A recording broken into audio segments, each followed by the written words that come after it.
Welcome to the Lancaster City Council meeting. City Clerk? Council Member, Agency Director, Authority Member Molly. Present. Mann. Underwood Jacobs. Present. Vice Mayor, Vice Chairman Chris. Present. Mayor Chairman Paris. Here. We have a quorum. Motion to excuse Mann. Second that. All in favor? Aye. All opposed? Unanimous. Invocation tonight is Pastor Dwayne Jones from Living Water Worship Center. Where is Pastor Dwayne Jones?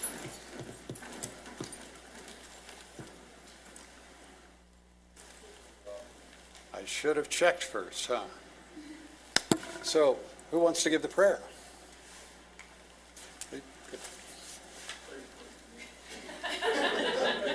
Sure would be the last one. No, Mark.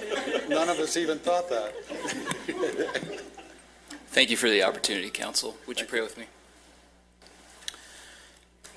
Our most gracious Heavenly Father, Lord Jesus, we are gathered here tonight to do business, but also to remember a friend and a colleague.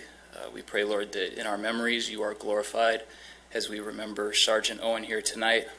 I pray also that your Spirit is let loose, Lord, that you would work in the hearts of this council and in the staff who are present here today to take every thought captive to your joyful obedience, and Lord, to count everything as loss for the surpassing greatness of knowing you. I pray, Lord, that we would leave here tonight edified, and Lord, that we would be ready to serve you in your kingdom's glory and mission wherever you call us, Lord. It's in your name I pray. Amen. Amen. All right. Please place your hand over your heart and repeat with me.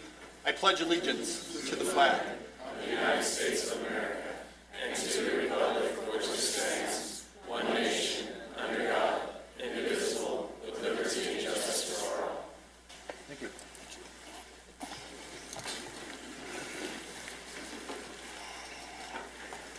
So, Captain Nelson, you want to introduce us to the new folks? Thank you. Ladies and gentlemen, if you bear with us, we're going to do something that is a little new. We received a group of new deputies that will be working in your community, and I'd like to take this opportunity to introduce them to you. So as I call your name off, please stand up, and I want you all to come on down here and stand up.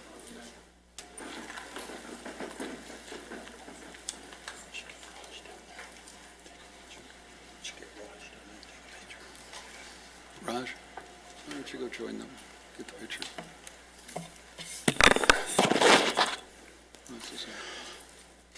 Okay. We have Michael Alvarez, if you'd raise your hand. Nathan Farrell. Annette Fletcher. Logan Foley. Grant Ramsey. Alberto Rodriguez. And Joseph Sexton Espiriti. Now, interestingly enough, we actually have one of our former explorers back, who will be working the community, this time getting paid. And I know we have at least one veteran in the bunch.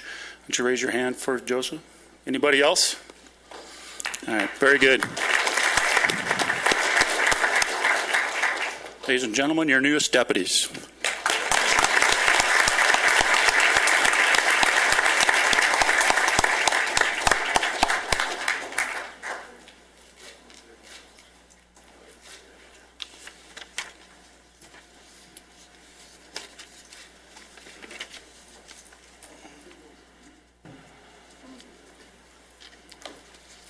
Captain.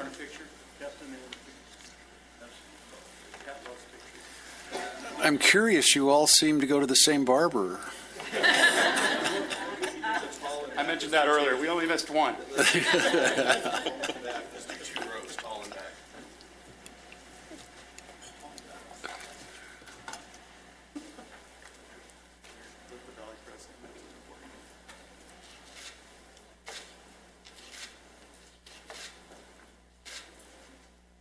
Thank you, guys.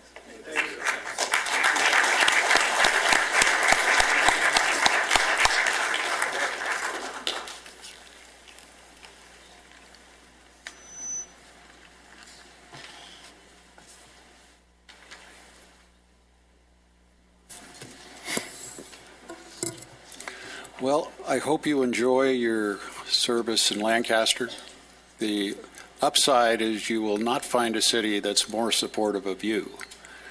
The downside is you won't find a city that's busier. Okay. I'm going to move CA 1 to the front.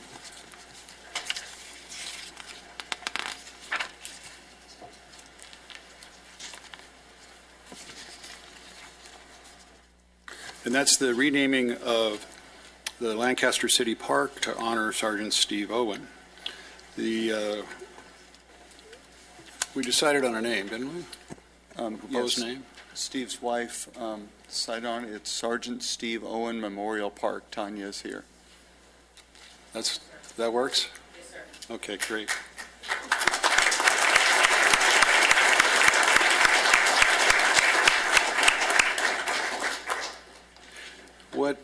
What I'm envisioning is not just the naming of the park and, a sign, because, a generation from now, nobody's going to know.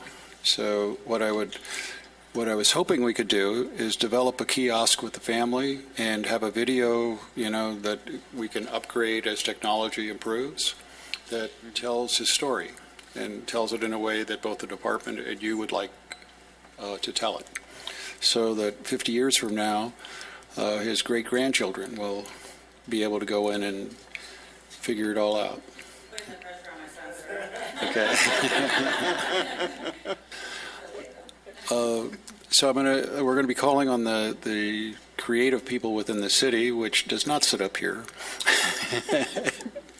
and work with you to do that. And so it'll be a process, but I think it's going to be a great process, and that's assuming everybody agrees. So do I have a motion? I'll make that motion. Second that? Let's vote.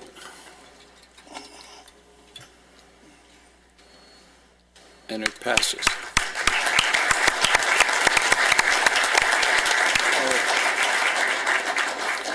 I'd like a timetable with, benchmark dates. If we don't put a date on it, it's not going to happen. All right? So that certainly within the next, 6 months to a year, it's built, it's up and running, and we'll have a celebration. And I think by that time, we may be more willing to celebrate. Thank you, Okay. Mayor, and thank you to the council members. We are very humbled and honored that you're doing this for my husband. We know he deserves it. Okay. Thank you. Okay. So that's what we're going to do. Thank you. Why don't we take 5 minutes? Let people. We have a slide too, if you'd like to see it. You want to do it now? The slide, not the video, of just Okay, what the good. monument sign will look like. Okay. Wow, that's pretty cool. I'm happy with that. You happy with that? Yes, sir. Absolutely. Let's decide now. Do we want to have the black band over the badge, or do we want to not have it? Or do you want to think about it? You want to leave it? Yes. Okay, then that's what we'll do. Okay, it'll be a stepped process, but start getting the pictures together, start getting the videos together, start talking to the kids, see what they want to do, all right? This will be a really cool thing, I think. Okay? Good. Thank you. Mayor, we'd like to get a picture with you and the family and Sure. the new deputies up here, the council. Okay, great. You want us to come down? Yes, please. Okay. Can Marvin come down too? You could take a vote on that.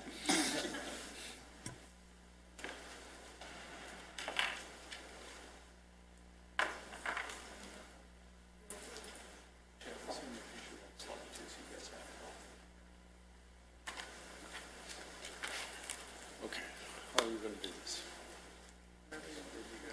We need somebody to tell us what to do. Okay.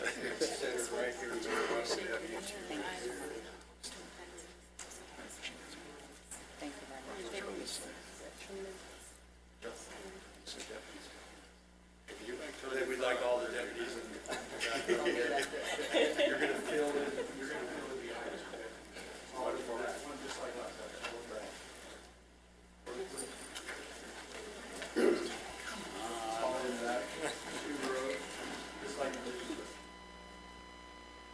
Lisa, I'm surprised we had to ask.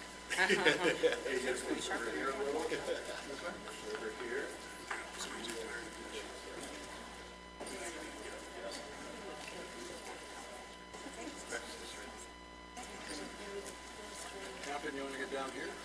Come on down here.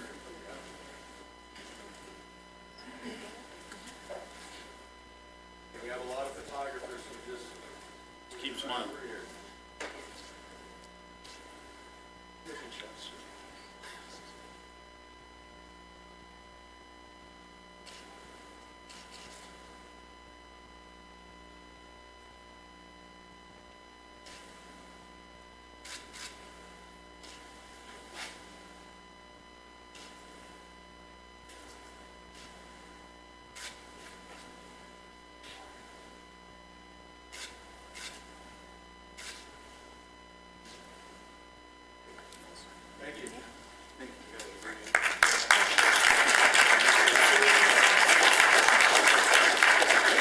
Thank you so much.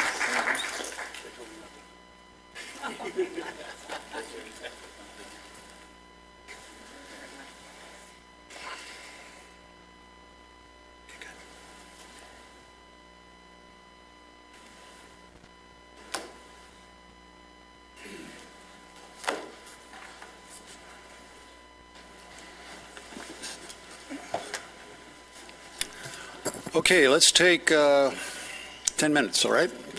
Thanks. long day. Yeah, really? I've been in a meeting 5 hours with your brother. There. What's going on there?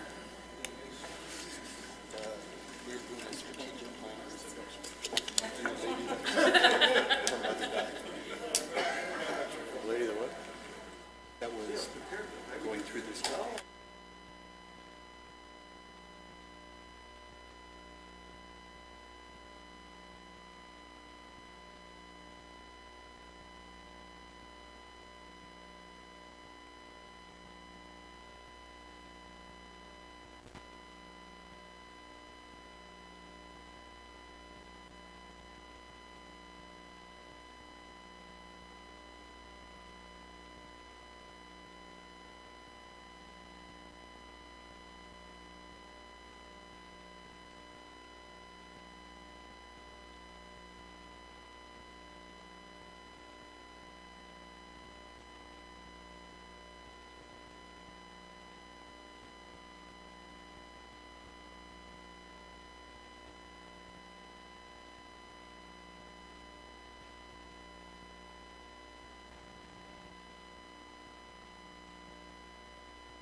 Okay, we're back.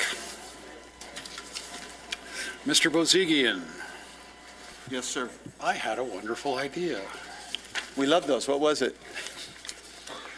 I would like you to get a hold of Frank Geary, the architect, and see if they would be willing to design the kiosk for us.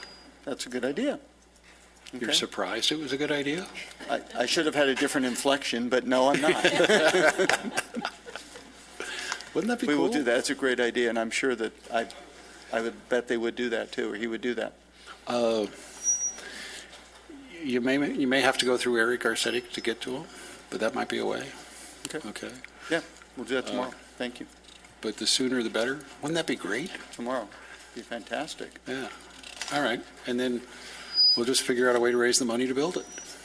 Because something tells me it's not going to be a few sticks in the grass, is it? Okay. Any items to be removed? No, sir? Thank you.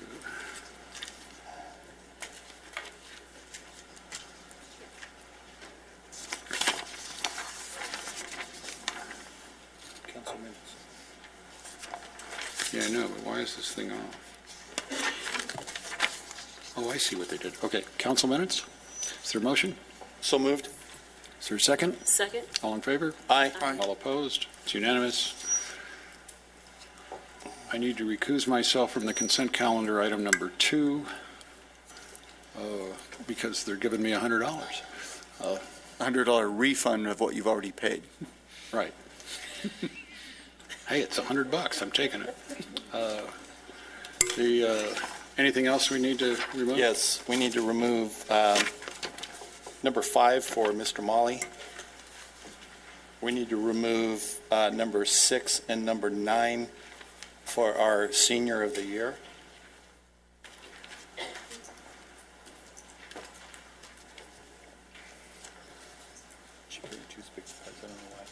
Okay, and that's for 2 and 1? Yeah. All right, so is there a motion on the rest of the calendar?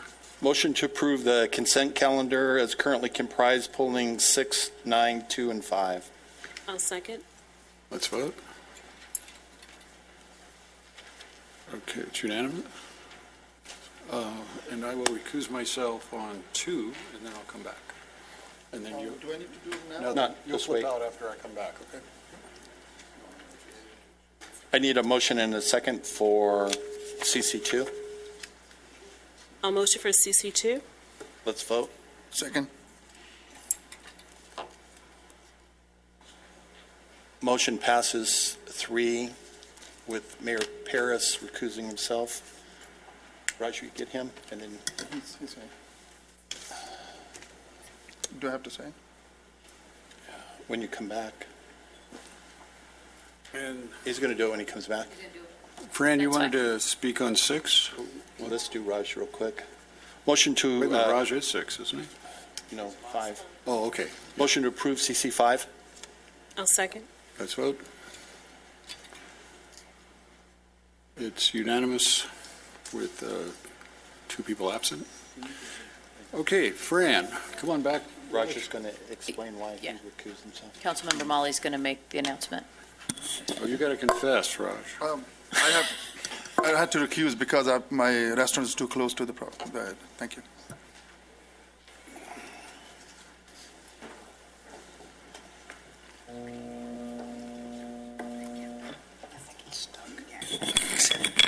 I think, I'll go, oh. Are you Senior of the Year? Congratulations. Yes, I am, sir.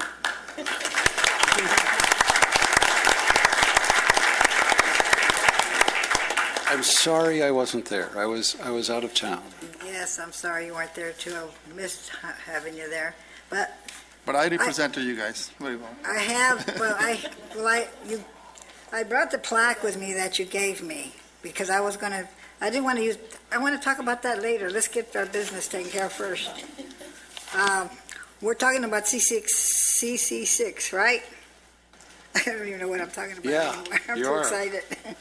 I just had, the sewer system that you're going to be working on, I understand is to remove and to replace sewers or to fix them. Where are they going to be? Is that the mainstream sewers, or is also the neighborhood sewers that get clogged up if it rains? Go ahead.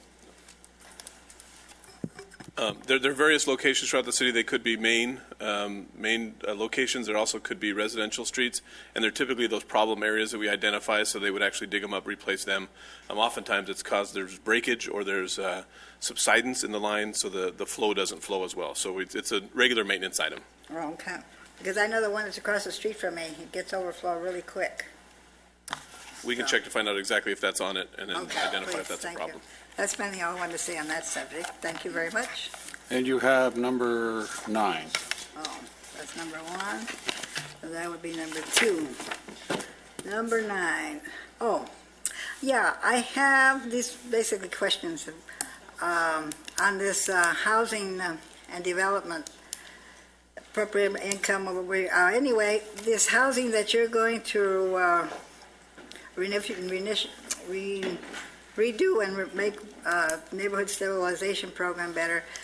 This money that you're going to be getting from this project, where does it go and how is it spent? The funds that you get from that, which is... You can have Elizabeth Brubaker answer that if you'd like, Mayor. Okay. The funds were provided to the city through the federal government, through NSPI, which is Neighborhood Stabilization Program, in order to help cities eliminate foreclosures and to provide affordable housing and people the opportunity to buy housing that wouldn't ordinarily be able to. So as we sell the homes, that money goes back into the fund to buy more foreclosures. And this is to appropriate the funds so that we can spend them, and then eventually the money will rotate in and out until we have zero funds. Oh, okay. So we're getting towards the end. Okay, that's what I wanted to know. Thank you. You're welcome. I'll talk to you later. Thank you, Fran, and congratulations. Thank you. Motion to approve CC6 and CC9. Second that. Let's vote. It's unanimous.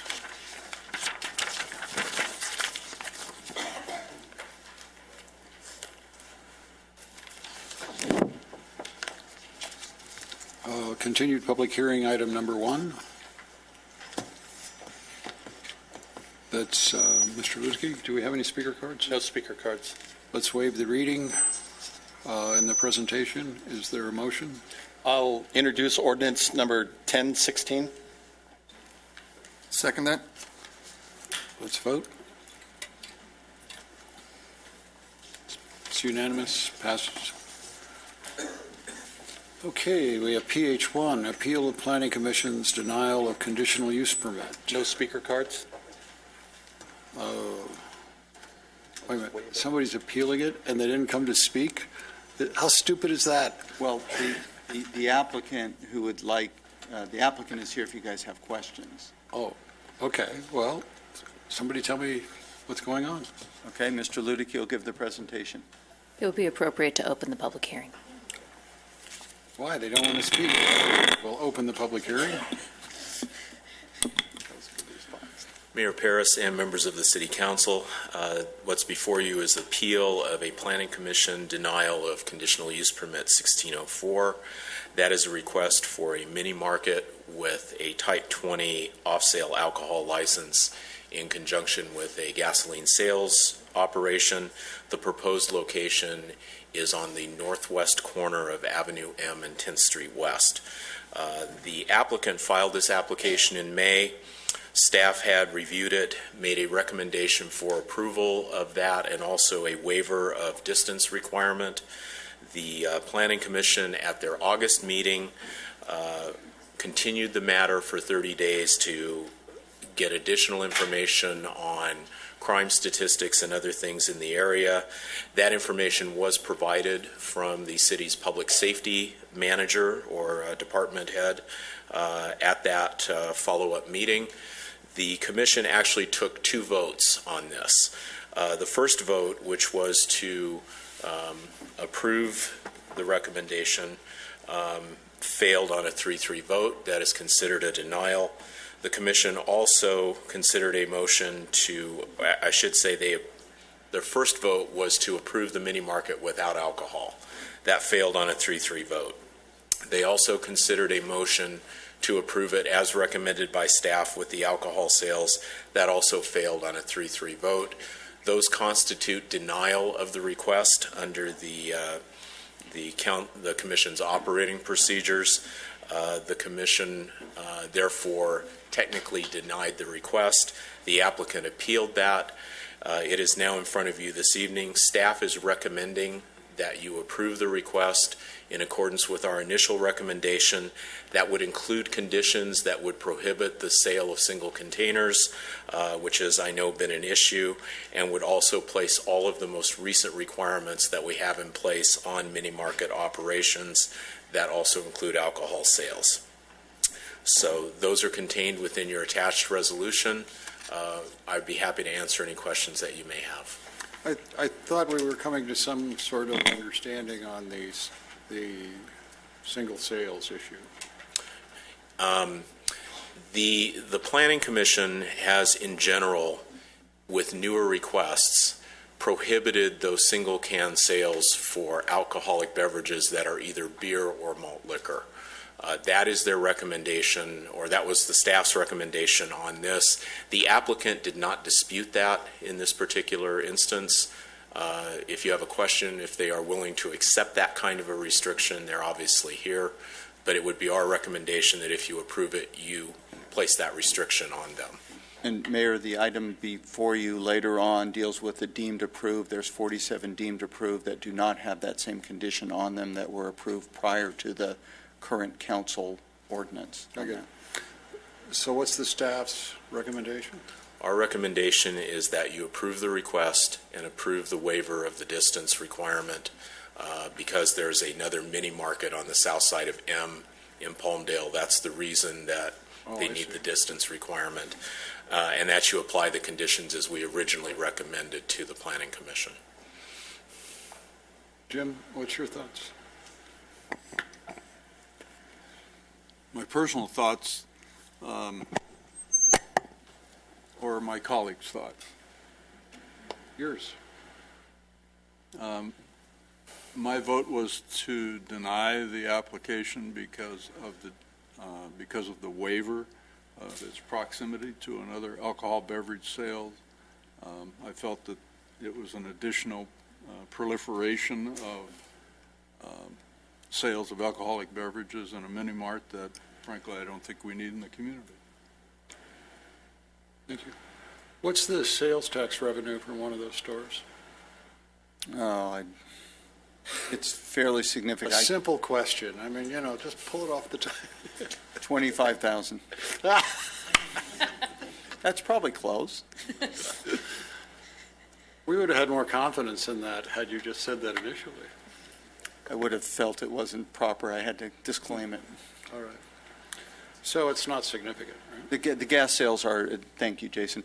The gas sales are significant because the sales tax on gas is a very significant item for us. Ballpark? Anecdotally, in our top 20 sales tax producers, 7 or 8 of them are gas stations, and I don't know that off the top of my head, so don't quote me on that, but there's significant. The sale of gasoline is a significant revenue source for the city. And right now, all that's going to Palmdale, right? Across the street. Well, I didn't think I was going to vote for this. All right. You need to close the public hearing. Public hearing's closed. Is there a motion? I may move we adopt Resolution 16-51. Second that. Let's vote.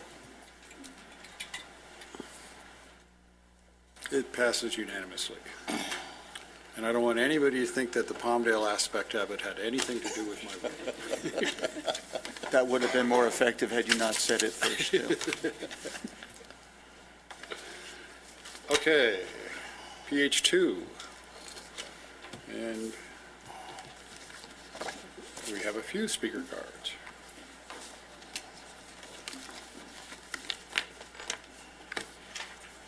So who's presenting? Toy. Oh, Toy. There you are. Sorry. Okay, thank you. Open the public hearing? So we missed you at MOA last weekend. Yes, I know. Football game, sorry. Yes. Well, But I'm here tonight. Football arts. Football. My son would say football is an art. Yes. It would Good be evening. appropriate to open the public hearing. I did open the. Oh, you did? I'm sorry, I I didn't hear. closed it, now I got to reopen it. Okay. Yeah, you got a new one. Okay, all right. Should we adjourn and come back in, or? All right. We're open, go. Okay. Good evening, Mayor Paris and council members. Toy Chisholm, Assistant to the City Manager. It is my pleasure to be here tonight to present to you the public safety strategy regarding alcohol sales. There has been great progress made on this since you saw this item in June, which was very specific to the prohibition of single sales. The process has been very in-depth, and one that has involved many who are here tonight. And we hope that you find tonight's presentation to be very responsive to your request. And that request specifically was to try to find an alternate solution to Ordinance 1013. Before I begin, I'd like to thank the team. That would be inclusive of Jocelyn Corbett, who worked her magic in putting this ordinance together, Public Safety Director Lee DeRico, as well as Planning Director Brian Ludicky.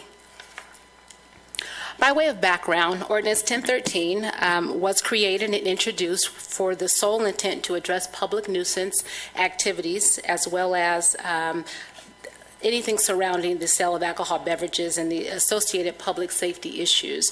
Specifically, 1013 prohibits single serves of alcohol beverage sales. As well, Ordinance 1013 earlier this year went through the process, which included approval and recommendation by both the Criminal Justice Commission as well as the Planning Commission, and again on June 14th was adopted by the City Council. However, at that meeting, because the industry professionals shared their concerns and impacts to the businesses, the effective date of Ordinance 1013 was delayed, and that delay is to January 1st, 2017. The point of that delay was to allow the professionals an opportunity to work together and find an alternate solution. Immediately, the group began working. The group was led by Councilmember Raj Mali. There were city staff, which was also included the Sheriff's Department, and there were also the industry representatives, the local distributor, owner, convenience stores, mini market. We tried to make sure that the committee was inclusive of a variety of industry leaders and professionals. As well, the Criminal Justice and the Planning Commission chairs attended the meetings. The strategy was initiated, and after formation of the group, the major points that were put together was to protect the quality of life for Lancaster residents, to provide opportunities for alcohol establishments to operate in a mutually beneficial relationship to one another as well as the community, to provide mechanisms to address problems associated with public consumption of alcohol beverages, and equally important, to create an alternative to Ordinance 1013, specifically to see if there was a different route to be taken to achieve the same results. The strategy goals as well were very simple yet strong and impactful, with a united commitment to better Lancaster. The three areas were a business commitment to better the community, increased public safety, as well as an enhanced partnership with the city and alcohol businesses, equating to a transformation and increased quality of life. Throughout the process, to be sure that there was a collective agreement on what the strategy success would look like. At the beginning, at our first meeting, we filled in bubbles, and those bubbles were basically questions that were posed on what would it look like. And what you see listed here is a summary of the members' individual sharing as well as the group's collective opinion and what a successful strategy would look like. And certainly, the last one there is the introduction of a new ordinance, which is before you tonight. The new ordinance is 1014, and it is a focus on business performance and operating standards. It's to make clear to all establishments the city's expectations in doing good business in Lancaster. It allows for owners to take responsible steps to mitigate nuisance activities, and it provides a course of action and a resource to those who want to comply. The new ordinance was crafted to ensure all alcohol establishments do not result in adverse effects to endanger the health, peace, and safety of our residents. They do not result in repeated nuisance activities within the premises or around them. that they comply with all provisions of local, state, or federal laws, regulations, or orders, that the upkeep and operating characteristics are compatible and will not adversely affect the community, that they have appropriate measures in place to deal with and respond to public nuisance concerns and complaints, and that they are engaged business owners in the city of Lancaster. And lastly, Ordinance 1015 would allow the sale of single serves. And Mayor, at the June meeting, you had a very specific question that you posed to the group, and that was, what do we do about the stores that continue to create nuisances? And while we work through the process, this question was kept on the table and believes that the administrative process included in Ordinance 1015 answers that question. So what you see before you is a administrative progressive approach to those who are unwilling to comply and do good business in Lancaster. To be noted, the group is very hopeful, as we are, that all the establishments will get on board and be engaged to deter, prevent, or mitigate these nuisances. However, we always know that there are a few in the bunch who don't and won't, and as such, there are consequences a fine is warranted. And although the recommendation tonight also is to repeal Ordinance 1013, 1015 does establish that if there are unwilling establishments who are unwilling, to seek and take the necessary steps towards compliance, that they may lose their ability to sell singles. While finding an alternate solution to Ordinance 1013 was the charge, the process also set the stage for the creation of an Alcohol Sales Business Improvement Committee. This committee is a cooperating resource for all, business owners, the city, and law enforcement, providing a mutual beneficial relationship through three-way communication, which until now has not been in existence. The committee provides a forum for collective discussion, collaborative engagement of residents, business, law enforcement, regulatory agencies, and the city. Simply put, the committee is representing all alcohol establishment businesses. The committee is willing to create and provide resources. The committee is providing training and mentoring. The committee is encouraging engagement from all alcohol establishments, and the committee is committed to work with the city. This is a strategy timeline. I share it with you only so that you can see what has transpired over the last 4 months. Again, after the June 14th, we went to work immediately with our first working group meeting on July 7th. We had 2 meetings following that in August. September, we were very busy visiting the Planning Commission, the Criminal Justice Commission, and then back to the Planning Commission. We had our last community group 2 weeks ago, and we are here before you tonight on the 25th for our first public hearing. You gave the working group the charge to do something within 6 months and have it to be in effect before January 1st. They worked very hard to meet that goal. The next steps, should you introduce the ordinance tonight, would be November 8th. The City Council would adopt it. November 8th, Ordinance 1015 would go into effect. And January 2017, the Business Improvement Committee would be introduced to the community. This next slide is probably my favorite, and it's really the strategy process and review. It's a compilation of everything that has happened. It shows the series of actions, development, and the achievement. I think it represents the process in summary. It depicts the steps that were associated with it and the objectives and goals. I believe the progress to date has, and what's being recommended to you, truly encapsulates the suggestions and ideas that the business representative shared with you, but I also hope you find that it also is responsive to the charge that you set before the to the committee, as well as city staff.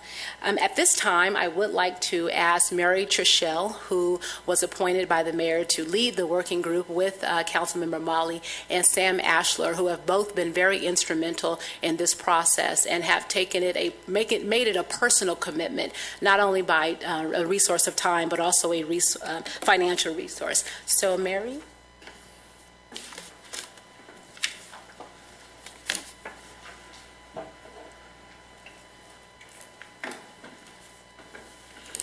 Good evening, Mayor and Council and Planning Commission. You charged me with leading this group in June. It's been an extremely positive experience, I think, for all concerned and educational for everyone.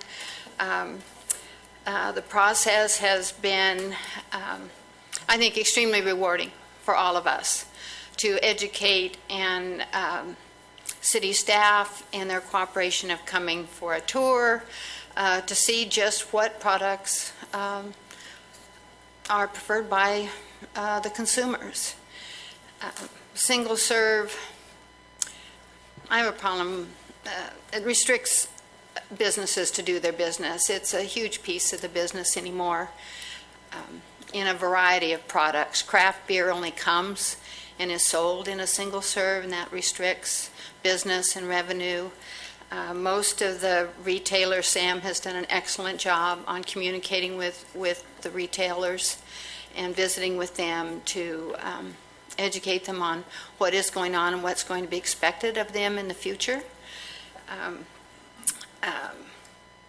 Liquor store owners and C-store owners are really a hard-working group that have, it's a business that they can start and run and employ people in a positive way and provide a better life, hopefully, for their children. For the most part, they're all trying to do what they need to do. There may be some education and some communication barriers, and Sam is committed to work on those, as am I. I don't have 3 minutes. You have whatever you want. I don't want to be in trouble and have the You did an amazing job. You're a hero of the city. Really, I mean that sincerely. It's they've been really good to come. Several of the council members have come and toured and see firsthand just what's available in the marketplace. It comes in all different sizes, all different shapes, and a lot of it's driven by consumer preference, suppliers.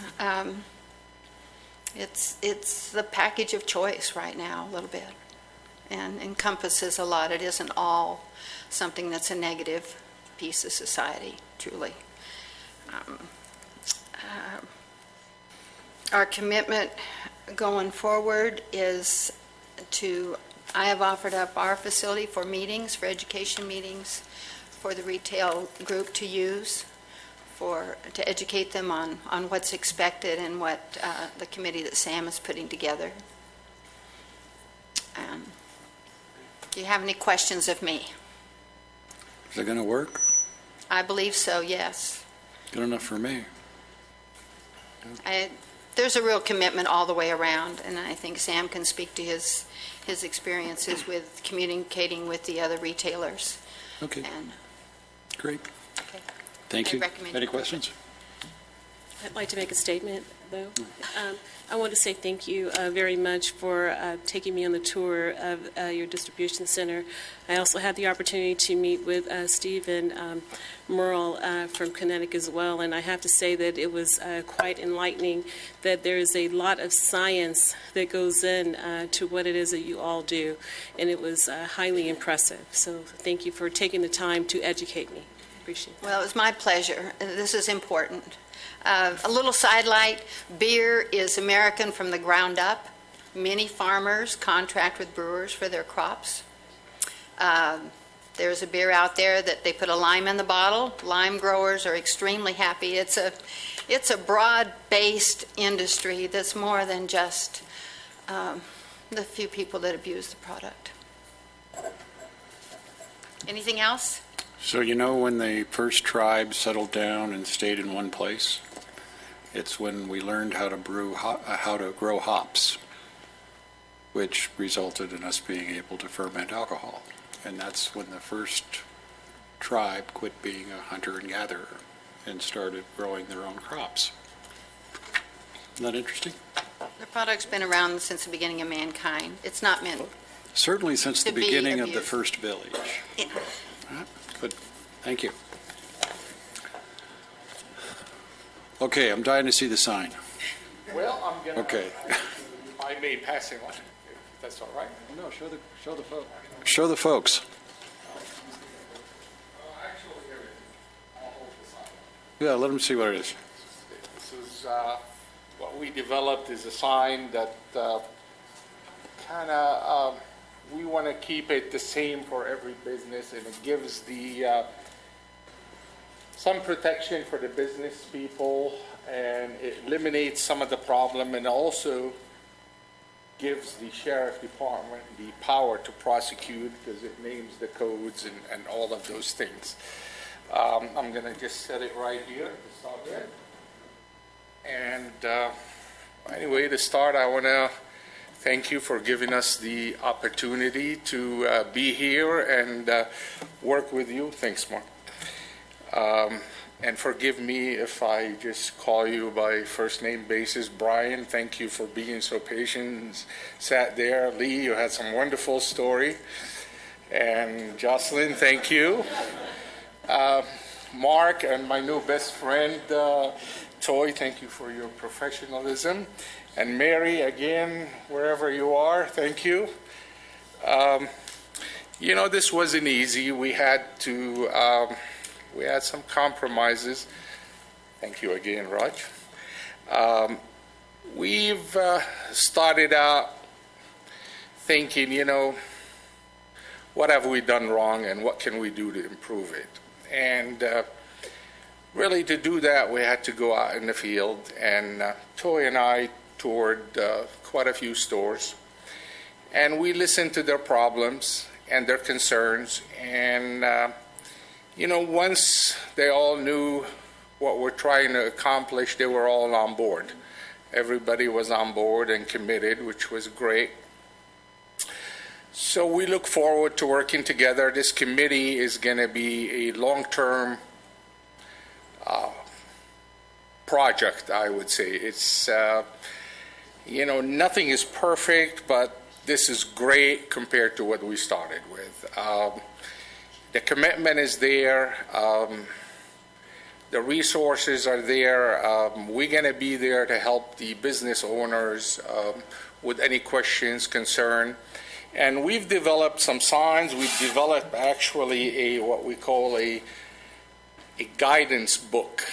It educates the store owners, the clerks, and it sets up some steps, I should say, to how to train their employees, how to spot trouble, drunks, I want to say, how to deal with panhandlers and things like that. So we're going to be working for a long time trying to get everybody on board and make sure we're doing everything we can to, you know, benefit our community. You know, all I can say after listening to all these store owners and, you know, watching their willingness to work with us, I still have to be honest and say this has to be a partnership. And I'm a visual person, so I'll give a visual example. You know, they can't do it alone. This is like a tripod. It can't stand on 1 foot or 2 foot. So it has to be the city, the sheriff, and the business people. So we're all committed, and we're looking forward to working together for many years. And the only one thing I've been trying to work on is hopefully reducing that fine for some of these struggling businesses. I know fines are a great tool, and we want to punish the bad people, but possibly maybe reducing it at the front end and increasing it at the back end where we're really going after the bad operators. So let's make it more for the bad operator that consistently making problem, and possibly reducing it for the hardworking people that may have an issue once in a while or something. Other than that, I want to thank you all for your time. Mark, thank you again for putting up with us. And I want to thank you for your time, and I look forward to many years of partnership or working together. Thank you. Thank you. Okay, Steve Kinsey. Toy, did you have so? I was just going to wrap it up. Oh, okay. Wrap it up. That's okay. Thank you, Mary and Sam. I think we all probably agree that it has been a lengthy process and even a little bumpy, but I think we got to an alternate solution tonight that is in front of you. It has been actually one of the best processes that I've been a part of. first from the council saying, let's put it on hold and allow the community to help solve a problem, and then also working with such a committed group of community members who really want to resolve a problem and work with the city. Oftentimes you have folks who come up here and say that we're not doing something right, but they aren't a part of the solution or attempting to be. And so I think we have some special business owners in our community, and I want to thank them for that. At this point, I would like to turn it over to Raj so that he can say a few words and wrap us up, and then we can go from there. But last but not least, I have on here what I believe are the strategy results that came out of this. We have a local solution to a local problem. We have business engagement with the city and the sheriffs that we did not have before. We have accountability. We have better communication and a commitment to the community. Thank you. Thank you, Toy. I want to simply start with thanking our staff. They definitely put a lot of effort, a lot of work. Toy, you did a great job. And Mayor Paris, I agree with you. She definitely was a good choice for picking her as a leader. She did a wonderful job. And after all the tours and everything, meeting with all the owners, I think there was a lot of learning lessons for everybody. And I'm pretty confident we came up with a really good solution. And it's going to work really definitely good for city and the owners and for everybody. So I want to thank you, Mayor, for letting me choose for this. And council. So I just want to say thank you, everybody, for doing whatever you guys, all the hard work you guys did. Thank you. Anyone else? Okay, speaker card. Steve Kinsey.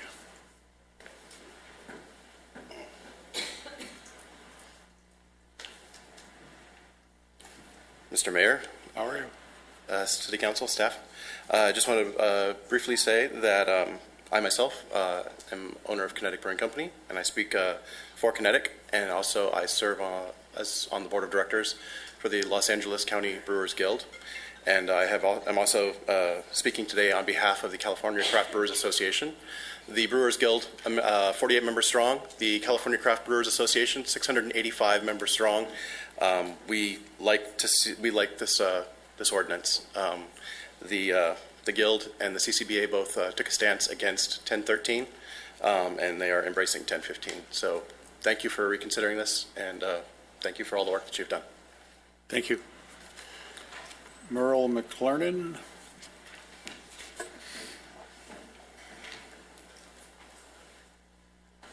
Mayor, Council, see if I can be as short as Steve. Great process. This ordinance is easier to comply with than not. What a simple thing to do. Great example of hands-on government, and it's a universal solution to a common problem.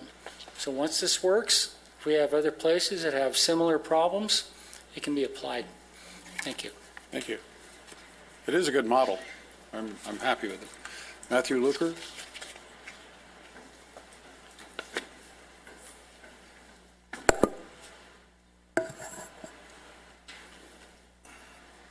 Good evening. I'm Matt Luker. First, I think it's worth mentioning the earliest beers actually didn't have hops. That was later development. Last time we met on this issue, you repeatedly took everybody to task for not being engaged enough, even though none of the people creating Ordinance 1013 reached out to a single person in the affected industry for input. I pointed out both during and after the meeting, none of the council meeting minutes had been properly posted on the website, so no one had any way of knowing what was going on, nor had the opportunity to be engaged. Again, since the information was not posted, the lack of flow of information rests on your shoulders. There was seemingly at least some acknowledgement of this egregious error, because since then all minutes have now properly been posted. However, I remain disappointed that none of the previous minutes you held everyone accountable for are there. Yet, here we are today, dealing with the results of an ultimatum that was made on the pretense of this exact missing information. In lieu of an immediate full apology, I would like to know what your plan is for retroactively posting these previous minutes. Further, will your failure to complete this task in a timely manner have an or else clause like the ridiculous premise of this tolling option deadline? But what I really want to talk to you about today is the true menacing threat to the Antelope Valley, and it's not single-serve alcohol containers. The violent crime index in 93534 and 5 is 10 times what it is in other surrounding areas. Coincidence? I think not. There appears to be a scourge of coffee shops that have invaded the area. The Mayo Clinic states that consuming more than 600 milligrams of caffeine a day may lead to insomnia, nervousness, restlessness, irritability, an upset stomach, a fast heartbeat, and even muscle tremors. There are at least 60 different locations in the city that currently offer these caffeinated beverages, and the areas that have more locations that serve coffee are always areas where crime is much higher. These evil caffeinated drinks are often targeted at children, where they use additions of chocolate, caramel, or fruits as an obvious ploy to entice the unsuspecting younger drinker. Sometimes they even offer free samples to give them a taste, but as we know, that first free fix comes with a steep price. According to my good friends at Pueblo y Salud, these youths end up getting hooked on this addictive and readily available drug and will do anything for a fix, and many of them will unfortunately end up on the streets. That's why you see so many panhandlers in grocery stores and parking lots in our community, and we all know what they're going to do with the money. Just spend it on coffee. We need to act quickly and push hard to fight to address the issue. There's only so long we'll be able to hold them off with pellet guns. That's why tonight I'm asking Council to consider enacting new policy to make sure that all coffee purchases in the city of Lancaster have a reasonable restriction of a 6-cup minimum. That way we can make sure that sensible and responsible adults are the only ones with access to the devil's drink. This will be a good first step in working towards eliminating this evil force altogether. Thank you for your time. So did somebody publicize this was open mic night, or? It was going so well. Fran, come on down.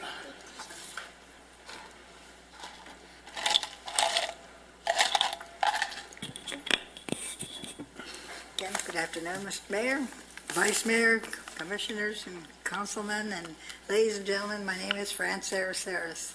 And I just wanted to, I'm part of this group as a community representative, and I feel that they've done a really good job in presenting this to you. And on my part, as far as the community and the neighbors and people and families, it's a good thing because we will be on it and be on top of it. Whenever anything goes wrong, we'll be there to help them. And also, when the homeowner, the store owners, the business owners have questions, because they don't all understand the ABC's licensing laws, that they'll have a place to come to so that they can speak to somebody. And also, I speak Spanish. Thank you. Thank you. Mr. Evans, you're on. As soon as I get out.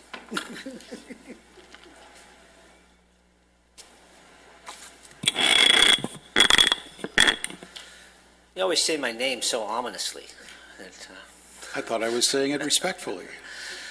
Good evening. Bruce Evans. I'm the attorney for a group of businesses here in town. And Mr. Mayor, you asked me at the conclusion of the last meeting, what did I think? And that was after, I think, a couple hours of testimony. I told you I thought it was great. It seemed that the council was willing to keep an open mind back in June and consider options going forward, and obviously with a lot of hard work from your staff and some participation from the business community, that actually happened, and you've ended up with a much more effective ordinance, I think, and approach going forward than simply banning singles across the board. So thank you for that. The ordinance is really good. It's clear. It's consistent with what other cities deemed approved ordinances have put in place. My very friendly and minor suggestion would be to look at paragraphs 1 through 8, because all 8 of them? Well, the meat of the ordinance, and what Ms. Chisholm was speaking to, is repeated nuisance activity. So the meat of this thing is all in paragraph 9. That's where it's at. That's the nuisance activity. It says the loitering, the drinking, the possession of open containers, the littering, the excessive noise, disturbing the peace, illegal activity, drugs, prostitution, stolen goods, harassing passerbys, business patrons, panhandling, engaging in acts of vandalism, or otherwise unlawful and or activity that constitutes a nuisance. That's all in paragraph 9. So that's everything. The business community would be comfortable, consistent with what Ms. Chisholm was speaking to, that the city is addressing repeated nuisance activity. Those are the businesses that maybe don't respond to the citation or the warnings or the discussion. So I'd ask you to include that word repeated in paragraph 9 because that's consistent with the city's objectives. There is some fear amongst the business community that this might be used as a quick sledgehammer on them. It's an immigrant community largely, so they do have that fear. But if you go back to paragraphs 1 through 8, it's all repeated in 9. So paragraphs 1 through 8 just restate the existing law, don't sell to minors. That's already the law. It's already included in 9. So again, very friendly and minor request would be to clean it up and consider removing paragraphs 1 through 8 because 9 and 10 are the guts of this thing, and that's what should be included. Allison, what do you think? I think that a lot of time, energy, and effort has gone into preparing it as is, and a lot of work has gone into it, and the community has gotten behind it, and I think to change it now might pull the rug out from under folks who've just said how much they like the ordinance. Good advice. It would also tie our hands with regard to repeated nuisances, so I recommend against it. Tell them to relax. If Trump gets elected, I'll revisit it. Fair enough. Okay. Thank you. I thought that was pretty good, didn't you? Well, I know that our Trump delegate here. We just had an under over when it was going to come, and I won. So. I was hopeful. Okay. That's all the speaker cards. Any questions, comments from the council? You need to close the public hearing. Close the public hearing. Now, is there any questions, comments, or concerns from the I'd like council? to introduce ordinance number 1015. Second then. Let's vote.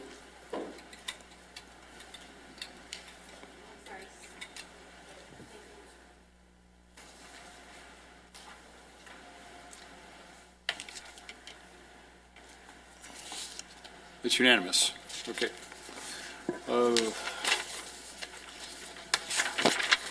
Moving on. Oh, we have the Youth Commission. Rhonda Perez, tell us about the Youth Commission. Mayor Paris and Council, Lauren Lopez, our recreation supervisor in charge of this program, will be giving the notice tonight. Will she be spellbinding? Anything less would be.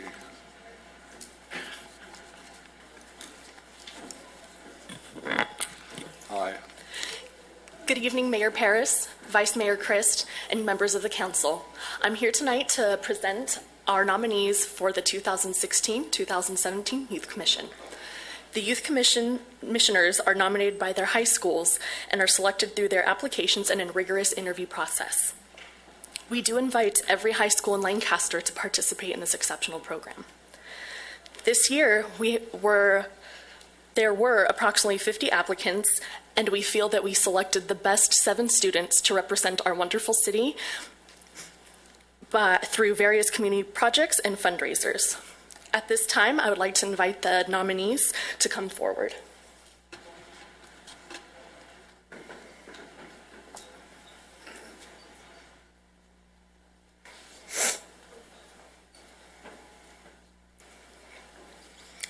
The nominees for the 2016-2017 Youth Commission are Dane Anderson from Lancaster High School, Abigail Navarro from Desert Christian High School, Gianni Sargent from Eastside High School, Madeline Shaver from Paraclete High School. No, Mark, you can't clap for just one of them. Noah Sveven from Soar High School. Victoria Rabb from Quartz Hill High School. And Rachel Reed from Eastside High School. A yes vote will begin their term as youth commissioners tonight, with their term ending in May. So, Eastside, you still got the lions, the metal lions? They're still there? Okay. Good. My wife was telling me they were no longer there. All right. Thank you. So, tell me about the Youth Commission.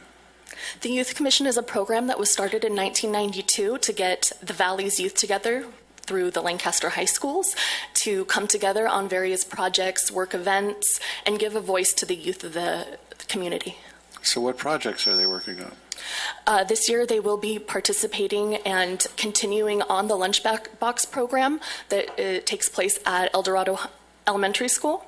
And then our first meeting is this Thursday, where we will discuss collectively new projects that we'll be working on. So somebody tell us about the lunchbox program. I'll go ahead and take that. Any volunteers? You're up. Take the mic. I'm Gianni from Eastside High School, and the Lunchbox program is basically a program where we gather different various food items and we put them together for lunchboxes for the less fortunate kids, and we send them home with the lunches because there are some kids like in the Lancaster East area that only eat when they are at school, so it's just free food for them to take home over on the weekends, and they have food to eat on and everything, so they're prepared for the weekends. So how many meals do you serve? I'm not sure. 20.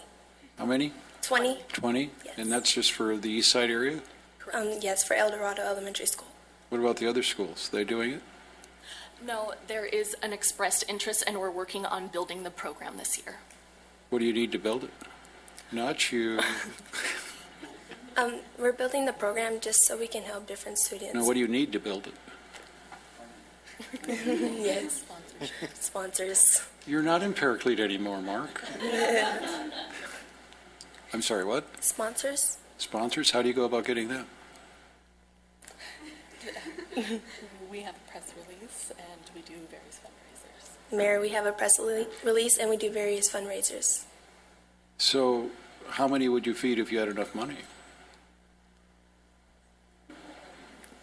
As many as our funds allotted. As many as our funds allow us to. I mean, it's a bottomless pit? That was not a really good way of saying it, was it? But? I don't think it's a secret that many of our schools here in Lancaster, over 50% of the school population is on the free or reduced lunch program. So to adequately address those that go home hungry on the weekends, it would be a very large population of our local students. Really hungry. They're hungry. So why can't we open the school cafeterias? That's probably a question for the school district. I do know that there's also another organization out here, One Plate, One Family. One Family, One Plate. I always say that backwards. I apologize.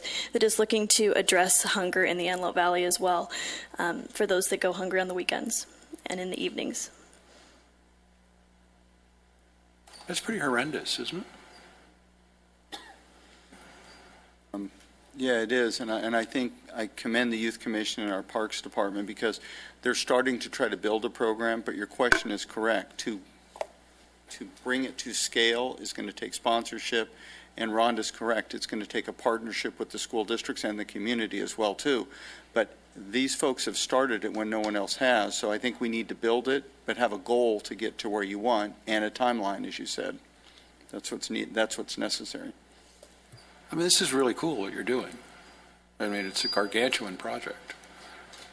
It's disgraceful that we have to have it, quite frankly. All right. I'd like to be more involved, all right? Good. Thank you very much.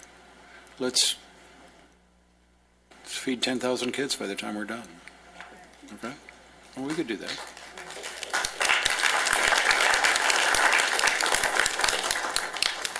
Okay. You need to nominate him. Oh, I got to nominate you. Right. So I nominate you. I second that. Let's vote.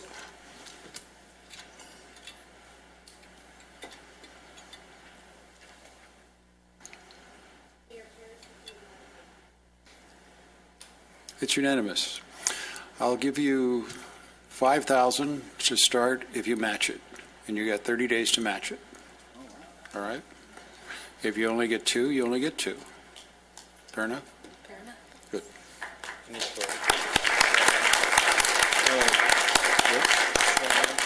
Oh, Thank you, Mayor Paris. I get to swear you in.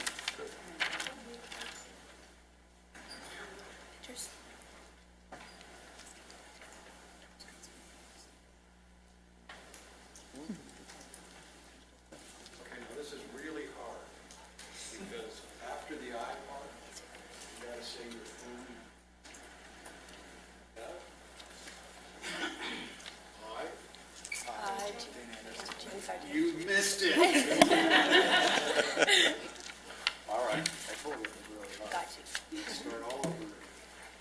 I, Do solemnly swear. Do solemnly swear That I will support and defend the Constitution of the United States. that I will support and defend the Constitution of the United States And the Constitution of the State of California. and the Constitution of the State of California Against all enemies, against all enemies, foreign and domestic. foreign and domestic, That I will bear true faith and allegiance to the Constitution of the United States. that I will bear true faith and allegiance of the Constitution of the United States And the Constitution of the State of California.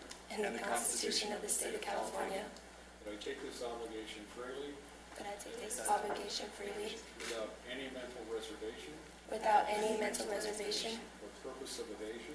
or purpose of evasion, And I will faithfully and I will faithfully discharge.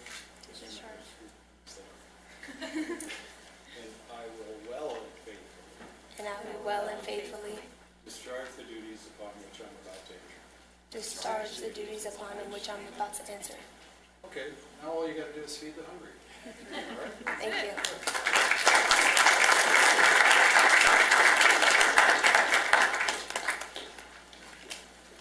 Get a picture with everyone all together?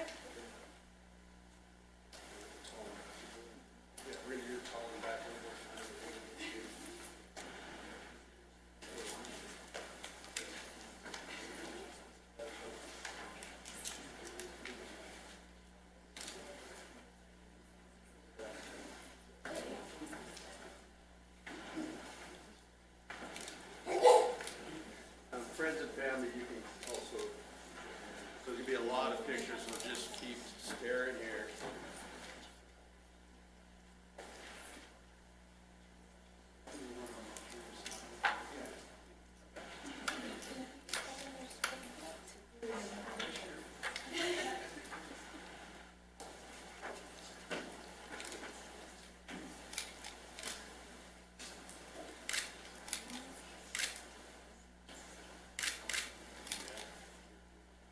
Here?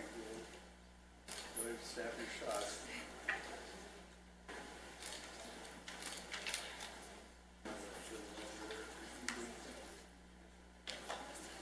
Anybody else? I think we're good. Thank you.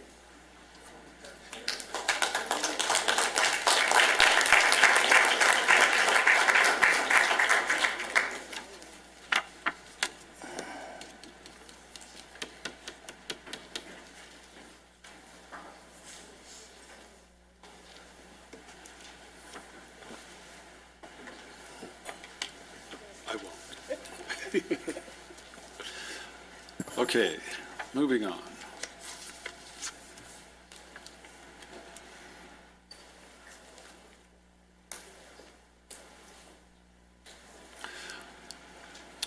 New business 2, amendment to the Lancaster Municipal Code. Mr. Bozigian.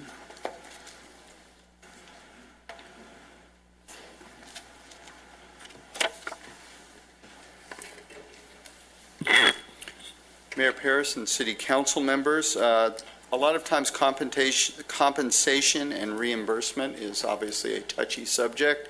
It really shouldn't. It should be based on facts. Here's some of the facts of where we're at as the City of Lancaster. The compensation for council members, which is the same for all council members, mayor or council member, has not changed in the city since 1995. There are many cities our size that the council members get paid hundreds of dollars more, and quite frankly, you could be paid hundreds of dollars more based on the law.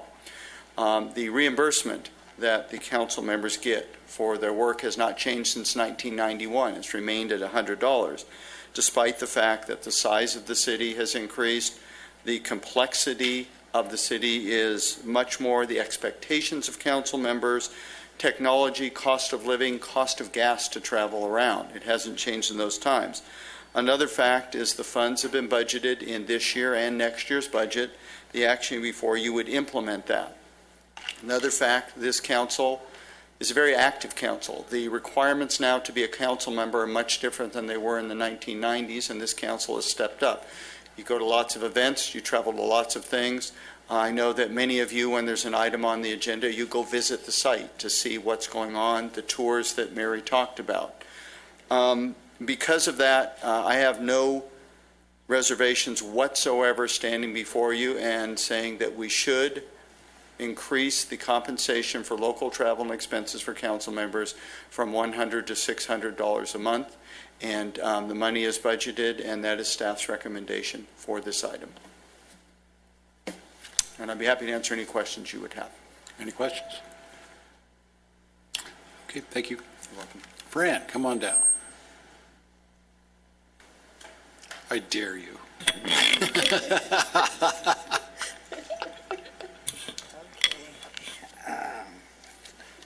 Well, oops, wait, crash. Let me turn off. Okay. Oops, I need to go up. My thing. Did that to you on purpose, Fran, I'm sorry. Yeah. Yeah, done it again. There you go, you're safe. Okay, thank you. Okay, good evening again. Guess you know me by now. And I don't think I'm going to be leaving very soon. The $600 a month, well, what I was going to say, maybe I shouldn't say, but if you're going to get $600 a month for doing your work and going around town, will you give me $600 for doing my work and going around town on my motor car? I'm just joking, of course, but but the thing of it is, yeah, you do deserve it, and so do I. And I just wanted to make a joke to kind of hopefully make a. I knew he was going to say something, especially when it comes to money, but I thought I'd make him laugh anyway. Thank you very much. Thank you. I was expecting more from you. Well, I was expecting more from you. I knew you were, so that's why I didn't say it. All right. So, I'll introduce ordinance number 1017. Second that. let's vote. All in favor? Well, just vote. I'm shocked. It's unanimous. Okay.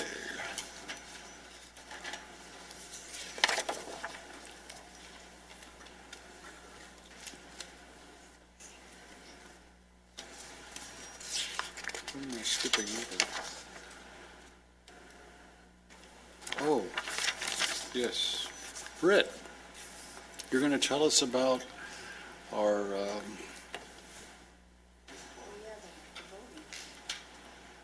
how could you have screwed this up like that? I tried. Thank you, Mayor Paris. Good evening, Mayor Paris, Vice Mayor Christ, and council members. I'm here before you tonight to present the results of the special municipal all-mail ballot election, which was held Tuesday, October 11th, 2016. This was the first time the city has held an all-mail ballot election, and I'm happy to say the process was a great accomplishment. More than 79,000 ballots were mailed to the registered voters in Lancaster. Voters had the option to mail their ballots back to City Hall through Election Day, or they could drop them off on Election Day at 3 locations in the city. The results for the election are as follows. 3,857 yes votes for Measure M, 7,307 no votes for Measure M, for a total of 11,164 votes, 14.2% turnout. Measure M did not pass with the required 2/3 vote in favor. I'd like to take, Measure A, thank you, Measure A. I'd like to take this time to thank everyone who assisted us with the election process. We had nearly 30 staff volunteers along with sheriff deputies who assisted us. Most especially, I'd like to thank Linda Broderius. I'm emotional, she's amazing. Our deputy city clerk and Anna Hale, our administrative clerk, for their tireless work on the election. I'm very lucky to have these two amazing women working with me. Sorry. I also want to thank Jocelyn Corbett for her diligence and constant support, and Mark and Jason for their encouragement. And I can answer any questions, or I can try to answer any questions at this time. What was the percentage in the city council election of the return? The city council election was 12.1, I believe. So we had a 2% increase 2% in increase. voter turnout by Yes. doing it this way. Yes. That's illustrative. It was a lot of ballots. I thought it was great. So what was the cost of doing it this way as opposed to doing a normal city election? I haven't received the invoice yet from the elections official. The increase in cost would really be related to the postage of mailing everything out to everybody at the very beginning. Whereas with the regular municipal, we only mail to those who request to be a vote-by-mail voter. This, we mail to everybody. So that would be the cost. Don't we mail sample ballots to everyone? Yes, we mail the sample ballot. So it's about the same. The also difference is we don't have to pay for 120-ish people who volunteer or who work for us on election day at the polling locations. I believe it's going to be very similar in cost. If we assumed the people voting no were conservatives, right? The demographics are probably the same too. I mean, that's not a very good scientific way of looking at it, but I like the all-mail ballot process. yeah. It gives all voters the opportunity. The ballot is mailed to them. It's their convenience. They can mail it back or bring it back on election day as they prefer. How would that comply with the new law of having to do the election on the general election date?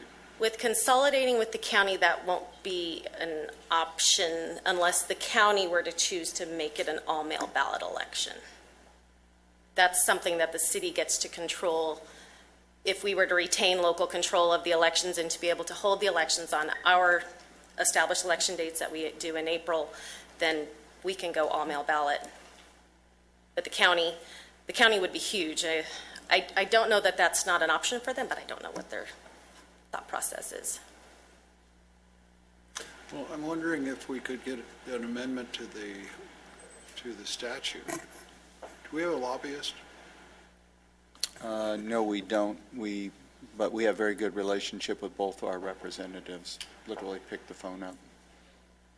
Do we have any relationships with the majority party? We would have lesser relationships with the majority party.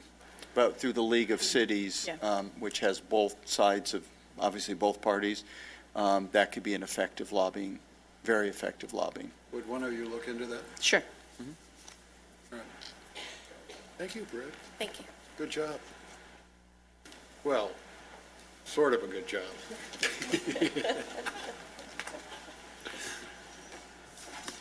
Next time, we'd like you to be more careful of who you send the ballots to.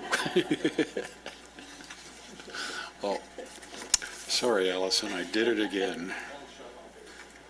That pesky law again.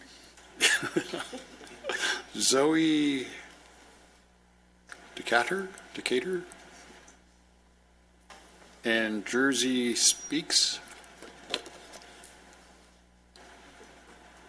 You know, we usually don't let duets take the mic, but this time we're going to let you do it. Hello, my name is Zoe Decatur. And I'm Jersey Speaks, and we are students at Soar-Prep Academy. In our class, we are investigating the topic of homelessness as it related to Measure A, also known as the Safe and Compassionate Community Act. We are aware that Measure A did not pass and would like to present an alternate solution to address the issue of homelessness in our community. The solution of supporting housing would be suitable for the following reasons. Supportive housing would mean that our homeless population would have a more permanent resource for basic necessities like food and shelter and not be exposed to bad weather and the environment. They would also have access to rehabilitation programs. This solution has been proven to help because years of research shows that with supporting housing, the homeless can re-enter society faster than those in large facilities in troubled neighborhoods, or simply left on their own. Unused church land would be good for supporting housing locations. This solution compares to Measure A because Measure A means that the homeless could be treated poorly with additional police force. Measure A does not address the problem and makes being poor a crime. There are a few advantages to the solution of supporting housing. A, it will help recovering addicts heal more permanently. B, it gets homeless in a safer environment. And C, it provides the necessities to re-enter society and cannot be treated as criminals. Thank you for the opportunity to present our proposal and to hear our comments. Thank you. Do you got anything in writing you can give us? Not necessarily tonight, but... Oh, yes. Okay. Yeah, that'd be great. Just something I can read and see what you meant, okay? So you guys are from SOAR, right? The jewel of the Antelope Valley.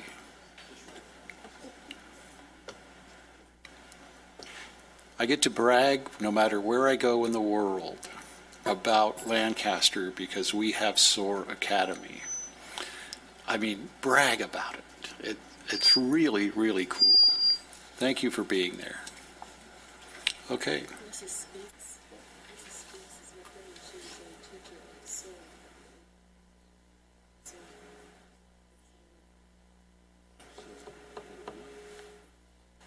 Mrs. Speaks, I want to say, too, that you're a instructor at the SOAR as well, and thank you also for being here this evening. Oh, you're welcome. I'm a counselor at SOAR. Okay, thank you.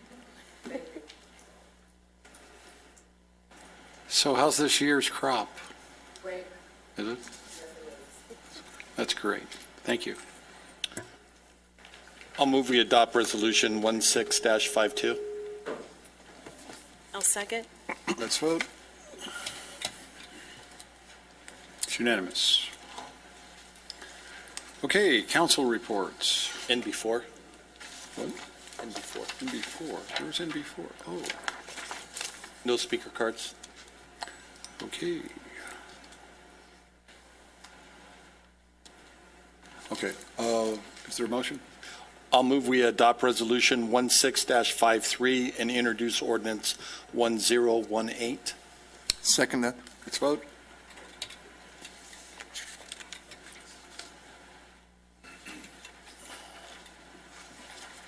It's unanimous.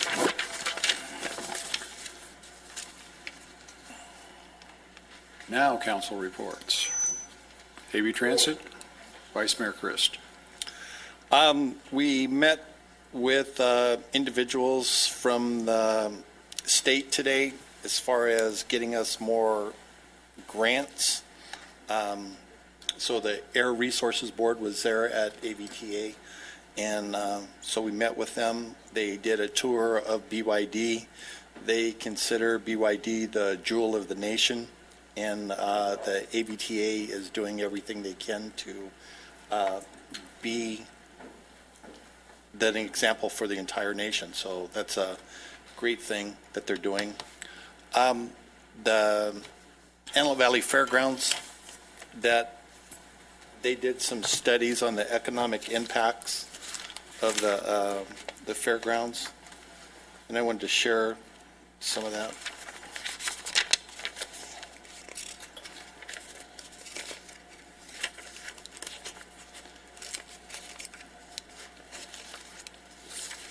The economic impact of the Antelope Valley Fairgrounds is a little over $18 million. This was in 2012. The fairs generate a little over $3.1 billion in the state of California. In 2012, it equated to 184 jobs in the city of Lancaster, and additional jobs that was done was 6,733,000. So just the fairgrounds alone does generate millions of dollars for us. And that's all I have. Thank you. Tin Man's not here for sanitation. Any other council reports? I just wanted to actually say that I had an opportunity to attend a senior expo and Fran, congratulations again, and you truly deserve that. You do a lot, and I'm glad they chose you. So it was a wonderful event, and I loved it.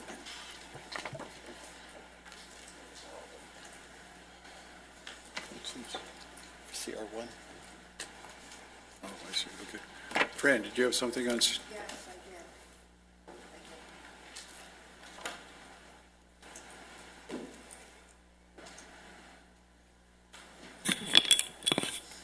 did. Again, I'm bringing up the Metrolink station. I'm sorry to say that the maintenance men, there are two of them, they're not doing their job. Again, they're only picking up a few, I was there and I was watching them, picking up one sack of plastic bag, maybe not even too big, anyway, and just throw that with trash. But then the rest of it, they didn't sweep, they didn't clean, and I asked around to the security guards, and I asked the store owner that said there, and they don't power clean the area. I'm sorry to say, they're not doing their job. And the bathrooms are atrocious too. That's all I wanted to say about that. Thank you. Could you? Oh, thank you, but I know you're saying no, thank you. What? Huh? No, never mind. Never mind. What do we got to do? I don't want to do this dance again. You know, because Lancaster has a bad name. And a lot Careful. of people. No, not no. I'm talking about this. That's the Lancaster, Pennsylvania people are talking about. I know. Because even people at night, when they have to come on the Metrolink at night, I've spoken to a lot of people. They're afraid to come because there's so much bad influences in the area. Well, they're supposed to fix all this. What's the deal? We've transitioned it over parts of the steam cleaning as part of a AVTA contract that we have, that they're going to do it. We've put more people on it. It is a difficult one. I will go out there personally with Rhonda. We'll look again. We put the effort on it. I'm sorry that when you were there it wasn't. It is clean at times because I've been out there when it was, and we'll just have to continue to put resources at it. It's very difficult to keep clean. It's a resource issue, and we'll have to put more at it. We have also tried to put... I thought they were supposed to take care of it. We're taking care of it? We have parts that we take care of, which is the public areas of it, and they take care of their own area, plus where they do the train storage in their own buildings. Right. Thank you. Okay. Thank you very much for listening. You know, they're not going to be very happy with you. Okay. City manager. A few. Try to be as quick as I can. Number one, during the whole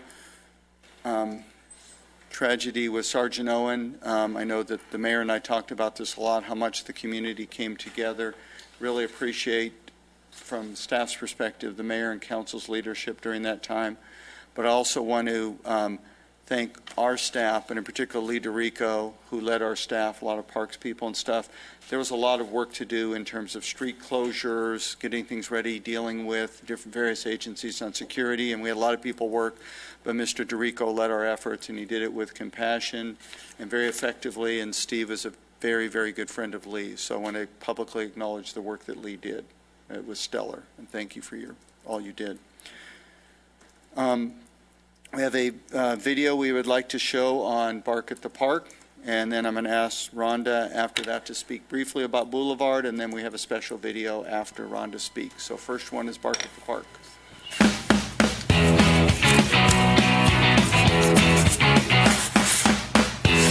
We're here at Lancaster City Park at the 24th annual Bark at the Park event with plenty of fun and activities for you and your four-legged friends.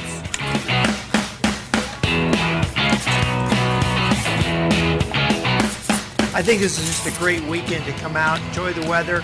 Great time to come out with your dog. I see all the activities and, there's just so many things to do. So they've got an agility course. You just bring the dog and give it a try. In fact, one of the owners brought their dog and he started down the course.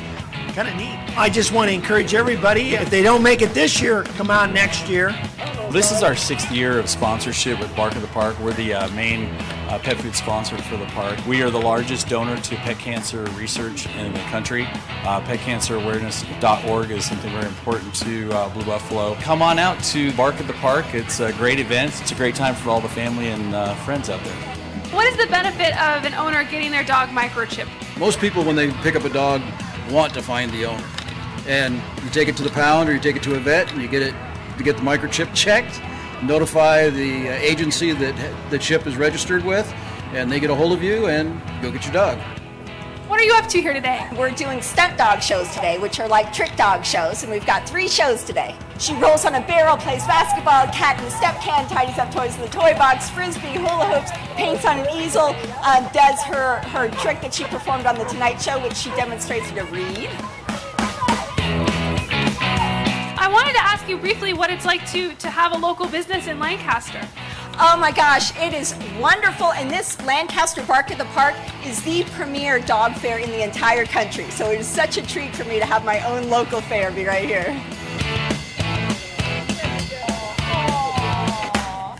What are you guys up to today? Just hanging out at the Bark at the Park with all the doggies. This one we rescued. Somebody dumped her at a gas station. Are you happy, lady? She's extremely happy. Yeah, Very lucky dog. Incredibly talkative. She's fantastic.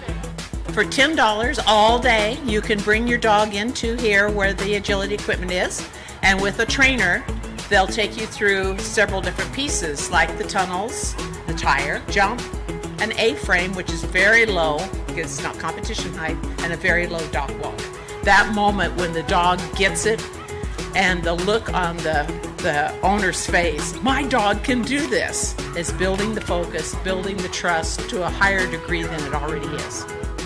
Everybody is welcome to join in. It's one of the greatest sports out there for dogs. The dogs absolutely love it. And who knew that a silly piece of plastic would someday become a sport? And a lot of what Disc Dogs in Southern California does is we do demonstrations all over the nation. But today is actually about a competition. And so we're demonstrating how to do that, and then we're inviting people to come compete, even for the very first time. I hope everybody takes advantage of this wonderful event that Lancaster puts on every year, Bark at the Park. You can bring your own dog. There's a bunch of free stuff to do with your dog, everything from painting to trying out the duck diving and agility courses and tons of food stuff and vendors and stuff to buy. So hope you guys come out.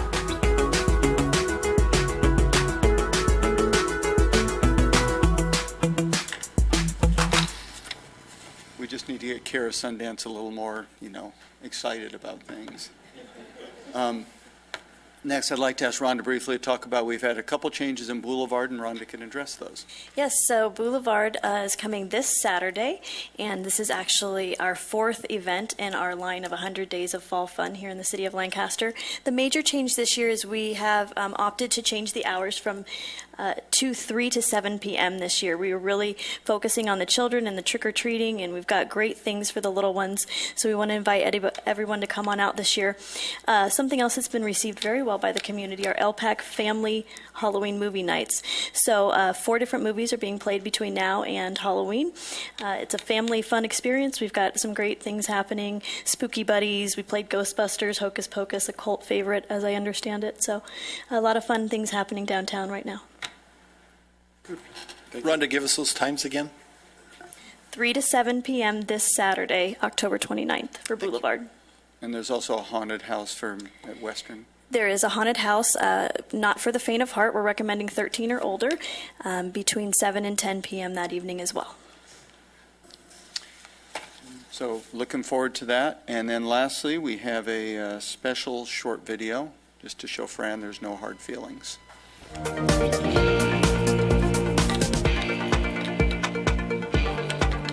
Today, we're going to be presenting the Senior of the Year Award. The field of community volunteers and activists who get nominated for Senior of the Year really are the class of the act in terms of what people can and will do for others in our community. I'm one of the nominees for Senior of the Year, so I'm here to find out if I won. This year's 2016 Senior of the Year will be Fran Saracera's. The things that I do for the seniors makes me very happy. I enjoy seeing the smiles on their faces. I think I'm the highest paid person in the world. And you know how much money I make? nothing, but I get thousands of good smiles. Yes. And I'll keep doing this as long as I can. She truly deserves it because, she's been doing a lot of work for the community, for the seniors. I want to thank the High Desert for putting this together. For 26 years, they've been doing this from Mayor Paris and the council. We truly appreciate what they do for our seniors. Seniors are very important. That's the generation that we need to take care and that we should always do. And it's very important for me personally.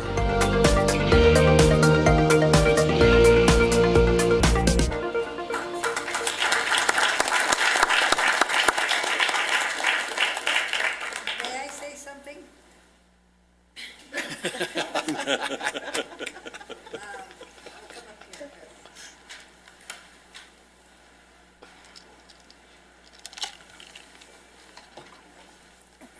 Although I do want to point out that you were the only objector to the council getting an increase in their stipend, and they never get any smiles. Okay. Ladies and gentlemen, as you know, I'm Fran, and I made Senior of the Year.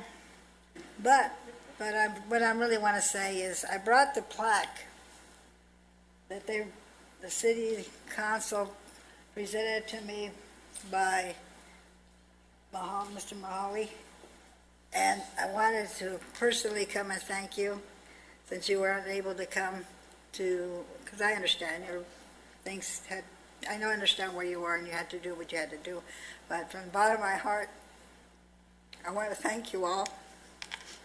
It's a pleasure for me to do what I do. I'll keep, like I said, doing it as long as I can, as long as you can keep up with me and put up with me mainly, which I know you will. I have a lot of confidence in all of you.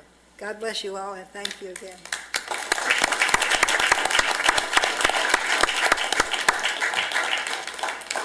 Thank you, Fran. Okay. City Clerk. This is the time to address the City Council, agency, and authority on non-agendized matters. Speaker cards can be found on the back table of the council chambers. Individual speakers are limited to 3 minutes each. State law prohibits the City Council from taking action on items not on the agenda, and your matter may be referred to the City Manager. Thank you.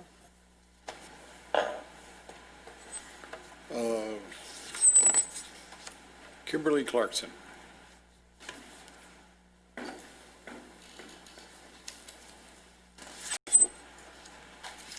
Hi, thank you, Mr. Mayor, council members. Okay. I don't have any Oliver Wendell Holmes to quote tonight, but I will say the following. I don't even know where it came from. If all you are is a hammer, everything you see is a nail. If all you are is a predator, everything you see and everything you look for is prey. I live in Lancaster Estates Mobile Home Park. I am here today with some new owners in our park, and they will explain their situation, and you'll understand why I said what I said. Unfortunately, the managers we currently have in our park are predators. They continue to prey on those they feel are vulnerable, and those are many. They are legion in our park. For example, Mobile Home Park Residency Law states 928.25 that all rules must go through a process before they're changed. This never happens. One shining example is the use of our clubhouse, which used to be an amenity in our park rules and regulations. When these managers came in with no notice, they decided that we had to provide a $250 money order and a $50 non-refundable fee would be taken every time someone tried to have a little party in there. Before, it was a $175 personal check, a walkthrough before an event, and then a walkthrough after the event, and the check was returned. This is just one example of what's going on. I've been victimized, I would say, attempted victimization because of a fence. I have a signed contract is legal by a former manager.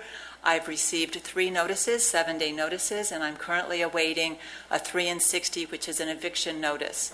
I thought it might come today. I was hoping I could bring it to you. This is the contract. We try to talk to the managers, And what they say is, we won't talk to your husband because he's an attorney. And we don't really want to talk to you, but if we do talk to you, you can't tape the conversation and you can't play any recordings, and we don't want to see what you've got with you, which means they don't really want to talk to me at all, and they don't want to acknowledge that I have a legal 6-foot wooden fence within Title 25 and city ordinance measures. I brought GSMOL into our park, Golden State Manufactured Homeowners League. That's one of the reasons. The other reason is that my husband helped to discover fraud, larceny by a secretary working in the office. Now, Mr. DeRico and Miss Allison Burns have been so helpful. Thank you, Mr. DeRico. I know that you're limited in what you can do, but I respectfully request the following: that once again, for the second time, this council, this city, conserve this park and fire these managers. We would be much better off in conservatorship as we were once before. I respectfully ask that you consider. Thank you. Thank you. Mrs. Sorrentino? Mobile home issue? There's 2 of them. Okay.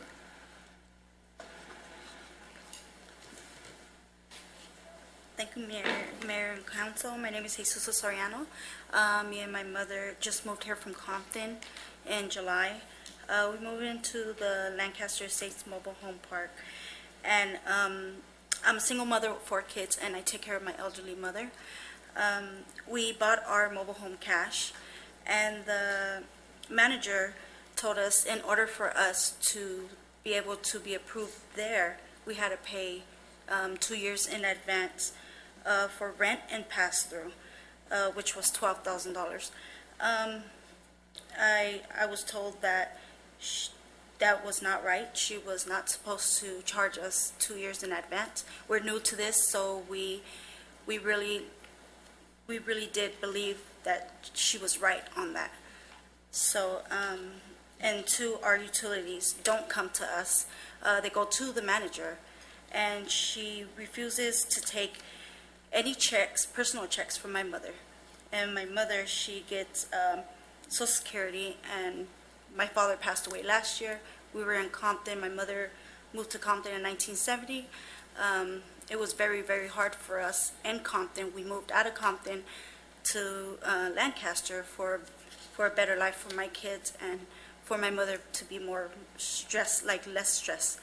And I just wanted to know, if there's any way that we can, I don't know, get my mother's money back, because I have all of this proof that she even charged me for a soccer net, which is $65 online. She charged me $319. She said my daughter had ripped it. And what I seen at the park was both of the soccer nets there, the new one and the one that was already broken. And then a month later, they were both gone. So I just want to know if, I know this isn't right what she's doing, and we're new to this, so we need help on this. We don't know what to do. Me and my mother. And that's it. I don't know what I'm going to do, but I'm going to do something. Thank you. Thank you so much. Okay? Thank you. Mrs. Soriano?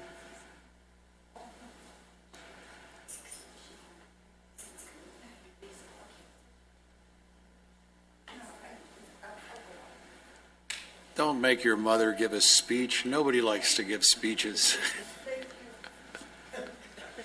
Okay.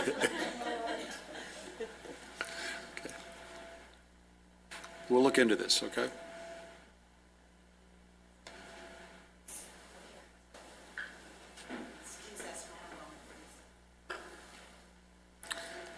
Regina Martinez?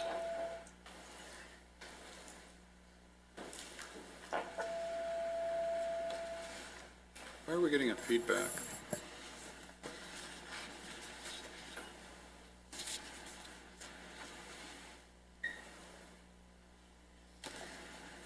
Hello, Mayor. Hi, City. Thank you guys for letting me speak. I just wanted to introduce myself. I'm Regina Martinez, a resident of Palmdale. I'm a They wouldn't student. let you come to their council meeting and speak. No, this is where it's at. I like it here. I didn't know what I was coming. I'm a student at ABC, and I'm here with my professor. I'm a political science student, and I had to come as part of my class. So, and I came, and I just got so overwhelmed when I seen everything that was going on. This is my first time experience, and I just want to thank you all for everything. But I did have a question. I walked in, and I was a little late, and for Sergeant Owen, the Memorial Park. I want to know what park is going to be named after him, if it was already picked, or did I miss something? Or... Yeah, it's the Lancaster City Park on 10th Street. Oh, okay. It's the Oh, big that one. beautiful park. Yeah. Oh, okay. The real yeah. deal. Where the bark at the park. Okay. I did have that question. But I just wanted to thank you guys. Thank you. I wish I was part of this community, but I am sometimes, since I am a student at ABC, so I do come here more, and I do all my shopping here, so. But thank you for keeping everything safe. Thank you. You know, if you read their campaign literature, we're invading. I see. I do see that. But I stay in between the lines, But now I feel like I'm a member here because I'm here and I get to meet you. I get to, and I know your guys' faces. I don't know anybody's faces over there, but I do know your guys'. Thank you, Regina. But thank you so much. Thank you. Alan Jordan.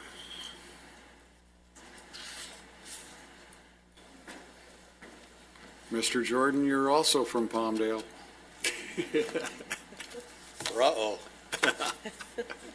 Hi, how you guys doing? Good, how are you? My name is Alan Jordan. I'm also a political science student at ABC, and I'm here with, where there were a couple of students here. I think they left before their names got called to come speak. I didn't know I was going to have to speak. I thought I was just here to observe the meeting. And I just Life wanted is to a know, participatory sport. that is very true. I just want to know if there's anything that you guys would like to inform me and my classmates on your job as council members, because we're pretty much here observing for a research paper. So is there anything you guys would like to share on your jobs that could help us? We have a councilwoman who will tell you why you shouldn't become a delegate for a presidential candidate until you learn more about him. You just had to take one more shot, huh? No, I'm not done.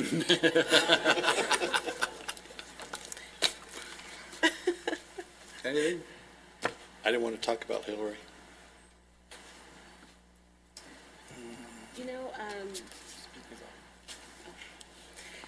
As you, from what you just said, I was thinking that I think that sometimes people look at the council and just kind of see us at a dais and maybe not necessarily know what goes on behind the scenes. But I would like you to know, in the city of Lancaster and all the cities actually, to know that there's a lot of work, research that goes on. We all take our responsibilities very seriously, because we realize that we are representing approximately 160,000 people. We go into this with ethical thoughts, making sure that we always maintain character, and that we are making sure that we are being very fair and equitable in the decisions that we make here twice a month. So that's what that I would say, that one of the things that people not necessarily think about so much is the things that go on behind the scenes. And there is a lot of work and research that happens that we do to make sure that we're informed on your behalf as a citizen. Okay. Anything else from anyone? And let me ask you a question. Do you vote? Well, I just registered. I just turned 19 this year, so my year when I turned 18, I was really concerned about it, and then my parents kind of got on me. It was like, you need to, you need to participate because you live here, so you should have your say-so. So I just registered, so I'll be voting this year. That's good. That's good. It's because it's very important, especially for the people at the college. Me and Angela passed a ordinance with AVTA that allows all the college students to ride for free this year. So you should probably take should probably use that because the transportation is about 3 levels, or you have to transfer about 3 times with AVTA to get from Palmdale over there until they get their new campus over at 25th and Palmdale Boulevard. So it's important to vote because we're still taking care of you here in Lancaster. Okay. Being mayor was the most creative thing I've ever done. Also, Every day, I get up and work with people to make something truly magnificent more magnificent. You know, and we're only limited by how much energy we want to put into it. It's been a fascinating process. I'm going to miss it. It was life-changing. I really recommend it to everybody. And it's a simple rule. As long as you are constantly working for the well-being of the city and not yourself, it works. As soon as you start working for the well-being of yourself, things start to fall apart. But it's been a great time. I've had good councils, bad councils. Right now, I got a great council, and I highly recommend it. I would have put in twice the energy to get here had I known how gratifying it was going to be once I got here. I had no idea just what a magnificent experience it's been. Recommend it. Okay. thank you. Thank you. Zalifa Truss. Zalifa, you better be spellbinding.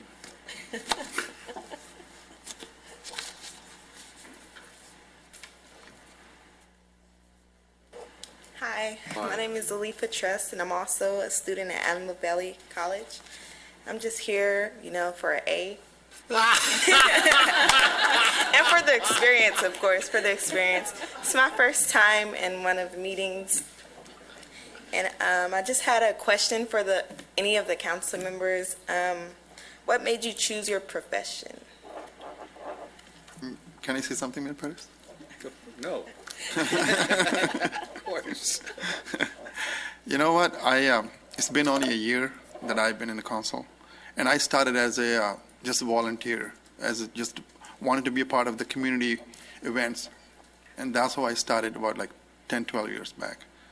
And it was really important to me to be a part of the community, and you needed to be, even I have a 14-year-old son, and I will always recommend him. I'll always try to take him, to local community events and show him to be a part of it. And that's how you start. And that's how I started it. And truly, like Mayor Paris said and the rest of the council, I love it, and I truly enjoy being part of this. The part I love it, that you serve the community. And that gives you really any inside satisfaction that I get every day, that you're doing something for the community. And I truly recommend that if you guys are not doing anything, try to be a part of some local events or do something that it connects you with other people. Okay. Right? Thank you. Anyone else? Well, for me, I was originally appointed to the City Council in April of 2014. So before I accepted the appointment, I went home and spoke to my family about it. And I have a 23-year-old son and a 14-year-old daughter, and my husband, of course. And I asked them what were their thoughts, and they said, if not you, then who? You have an obligation. We don't want to be people that don't participate and be a bystander in my own life. I want to be an active participant. And by being able to step up and say yes me, why not me, then I think that I have the right then to voice my opinion and make sure that I take actionable steps to create a better life, a better community, and a better world for my children. So that will be why for me. So, Zalifa, why are you in school? More education. Knowledge is power. Good answer. So why is power important?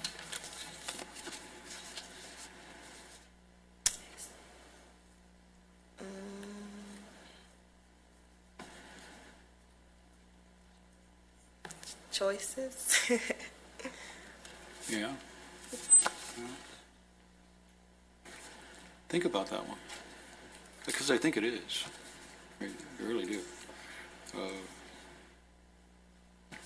Come back and tell us when you figure it out. Okay.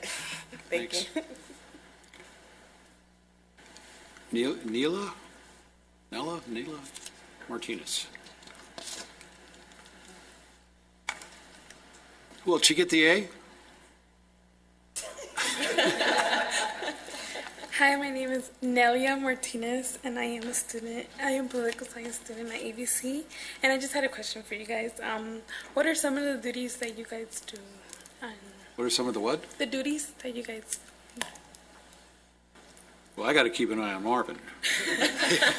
That's his only duty. It's a big job.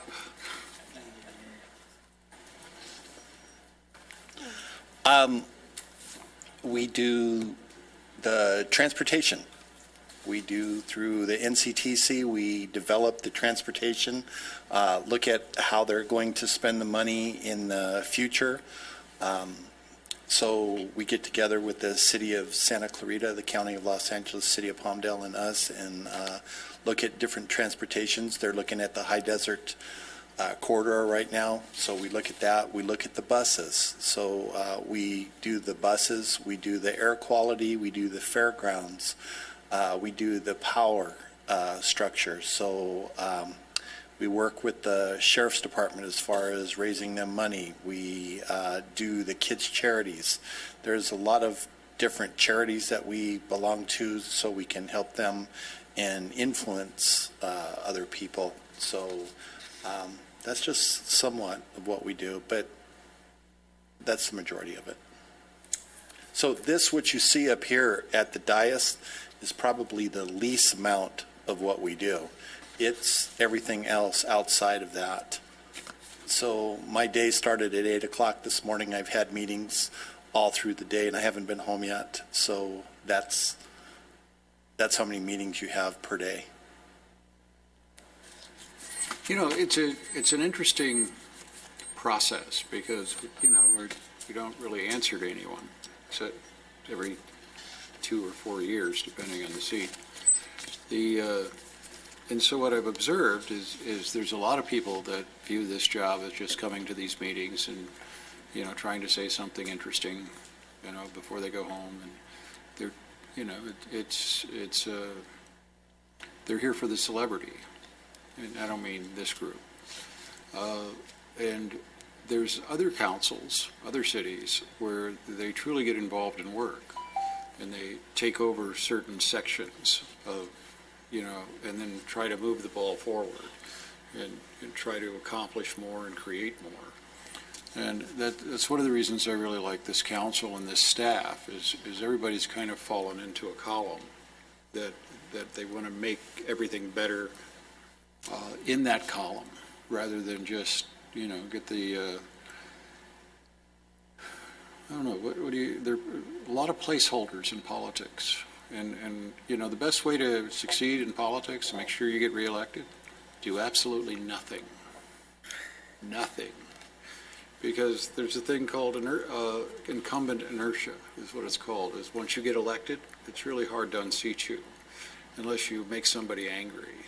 So if you do absolutely nothing, nobody's going to get mad. And unfortunately, I think most of the, not most, there's way too many of those people throughout our government that, you know, my view of this city and of both the council and the staff, if we don't screw up at least 1 out of 4 or 5 times, we're not trying hard enough.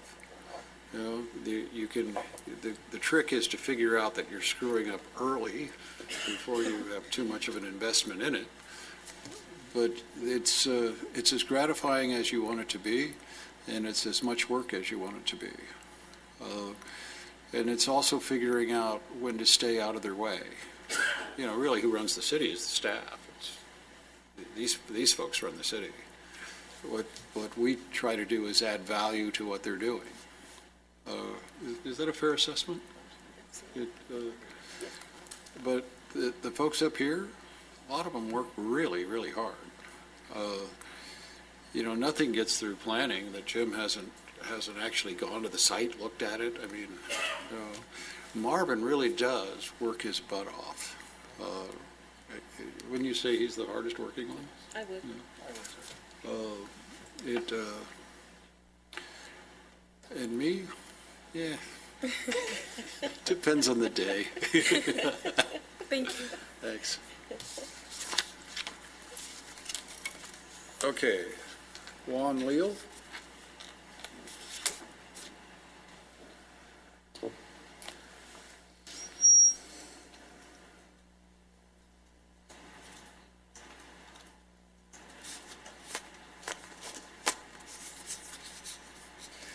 Hello, Mr. Mayor, City Council. I was here at the previous Criminal Justice Commission back in September. I ran out of time, so I really didn't get a chance to finish saying what I had to say then. So I was going to try to make it to this Criminal Commission for October, but unfortunately circumstances unfolded. So I guess for the moment being, out of respect for the family of Sergeant Owens and, well, the city, you know, I'm just going to go ahead and hold those comments for now until maybe next Criminal Justice Commission or maybe next City Council. We'll see. I believe the city needs to heal right now, and so for the moment being, I'm going to go ahead and hold that back and come back at the next meeting. I've been doing a lot of soul searching, and the Bible tells you, when thy brethren rejoices, rejoice with thy brethren. With thy brethren is in mourning, mourn with thy brethren. So I'm going to go ahead and do that, mourn with the city, and hopefully we can, hopefully the city of Lancaster, the county of Los Angeles, everyone in general can heal from this soon. I just wish the violence could stop. I just think the violence, it shouldn't go either way. From law enforcement on our civilians and from civilians on our law enforcement. Everyone just needs to get along. Everyone just needs to just find a way to get along. I'm just hoping, again, I'm sorry for the department's loss, and sorry for the loss of Sergeant Owens' family. And I guess that's all I have to say for now. I'll finish some other time. Thank you.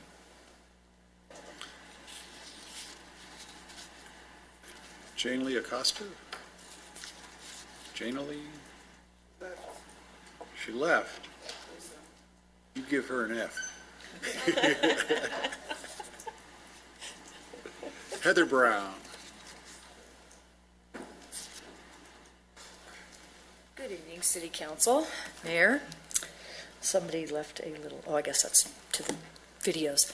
Okay, well, you know that I'm always here to bring up the water situation, and I got the data, thank you for that.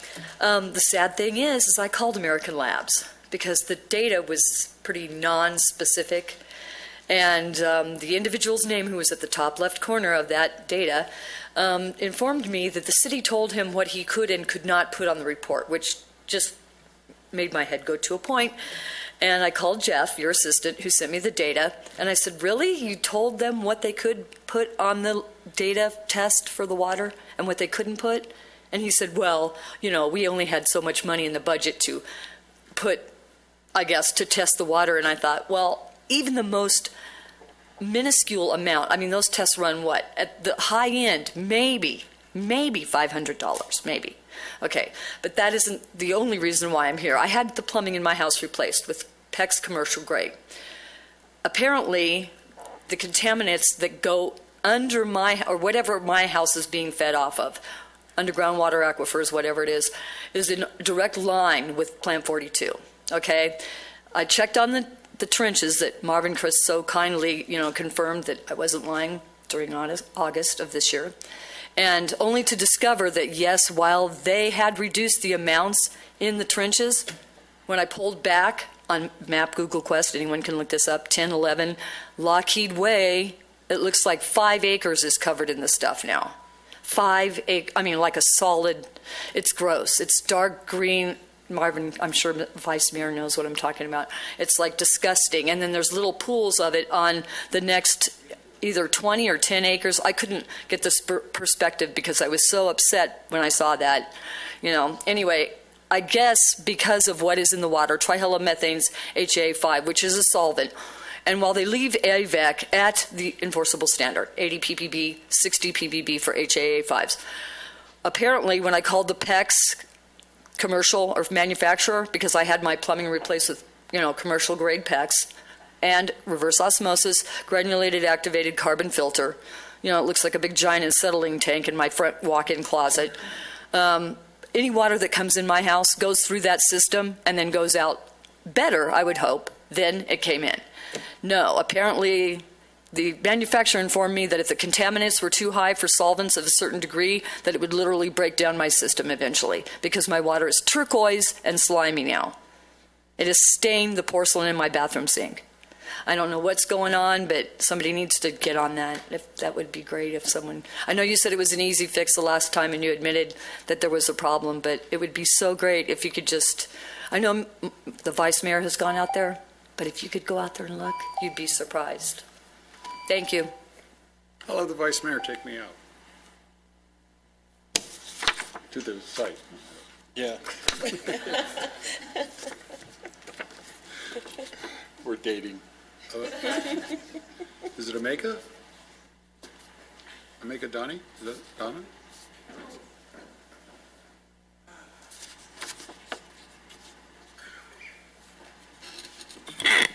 Good evening, Honorable Mayor, the Honorable Vice Mayor, and the council members. I just wanted to thank the city and its workers and the council members for the attention you guys have been giving to all the students that are coming here. All of them come from my classes, and I thank you guys so much. They know Lancaster is my best place to go. So, and I love you guys so much. Thank you, and God bless each and every one of you. Thank you, sir. Thank you. You got good kids. Okay, that concludes the speaker cards. Any comments from the council? Nope. Okay. The next meeting is on Election Day, and because we have a council member who is going to be extremely distraught and feeling very foolish. I wouldn't go that far. We are going to not have a meeting. We'll skip over to the next one. Okay, any questions? And do you got to make any magic announcement for that? You're aware that we don't have a second council meeting, so we won't have any council meeting in November. Is that right? That is correct. That is correct. Okay. I'm aware. Thank you. With that, we can have the city clerk post the appropriate notices about the meeting, a cancellation thereof, and then the next meeting in December. Okay, good. Thank you. And we have a video?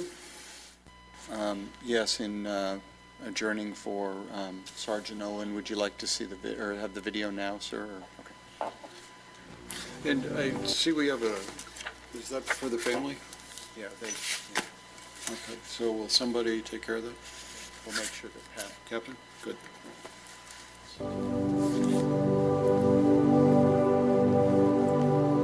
On October 5, 2016, Sergeant Steve Owen, a 29-year veteran of the Los Angeles County Sheriff's Department, was murdered in the line of duty.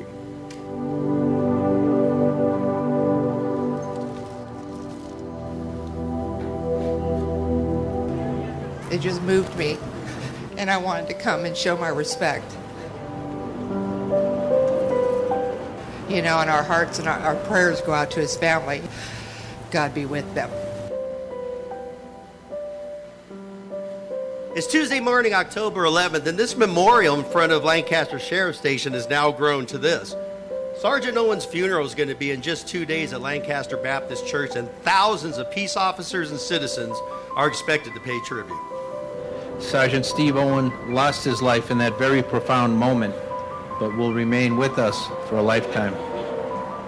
It's our tradition to reserve the title hero for only those who have been formally recognized for acts of heroism.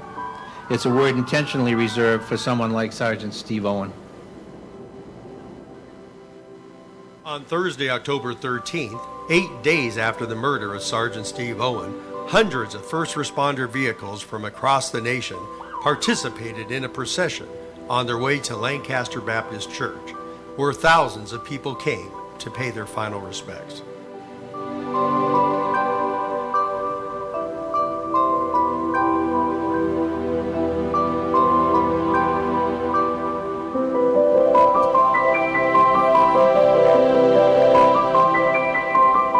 You know, for 25 years, Steve protected our city. What he gave us on a daily basis was just irreplaceable. I was talking to a sergeant that had transferred out of LANCAP and went on to another city last night. And it's difficult to talk to him because the emotion is still so raw. But he was telling me, he said, most of all, what he was when he showed up, everybody knew it would be okay. It was going to work out somehow. He also said that when he showed up, the room would fill with laughter, that he had this spirit for life and that he could just walk in the room and within 5 minutes people would be laughing and feeling good. He set great examples for my brother and I on how to be a great husband. He loved my wife like she was his own daughter. Shannon, I know that Dad won't be there to walk you down the aisle, but when that day comes, your brothers will be. We thank you, Sergeant Owen, for your dedicated service to keeping our community safe and for being an exemplary model of both a law enforcement officer and a human being. You are loved and missed.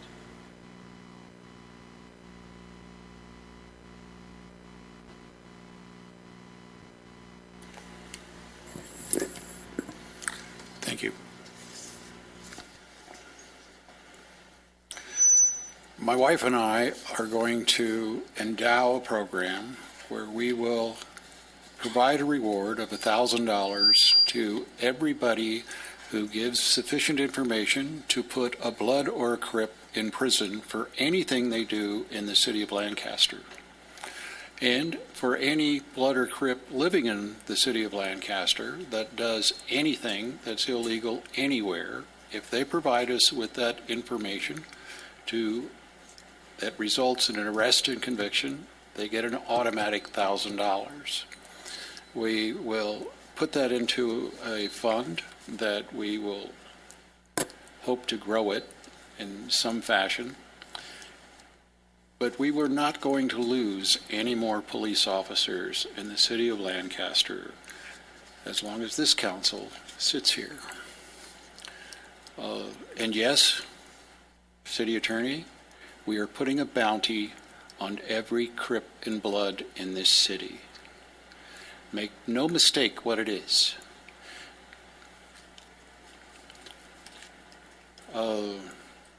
We are adjourning the meeting in honor of Sergeant Steve Owen. The city will never be able to repay the debt we owe him. The City Council meeting is adjourned until Tuesday, November 8th.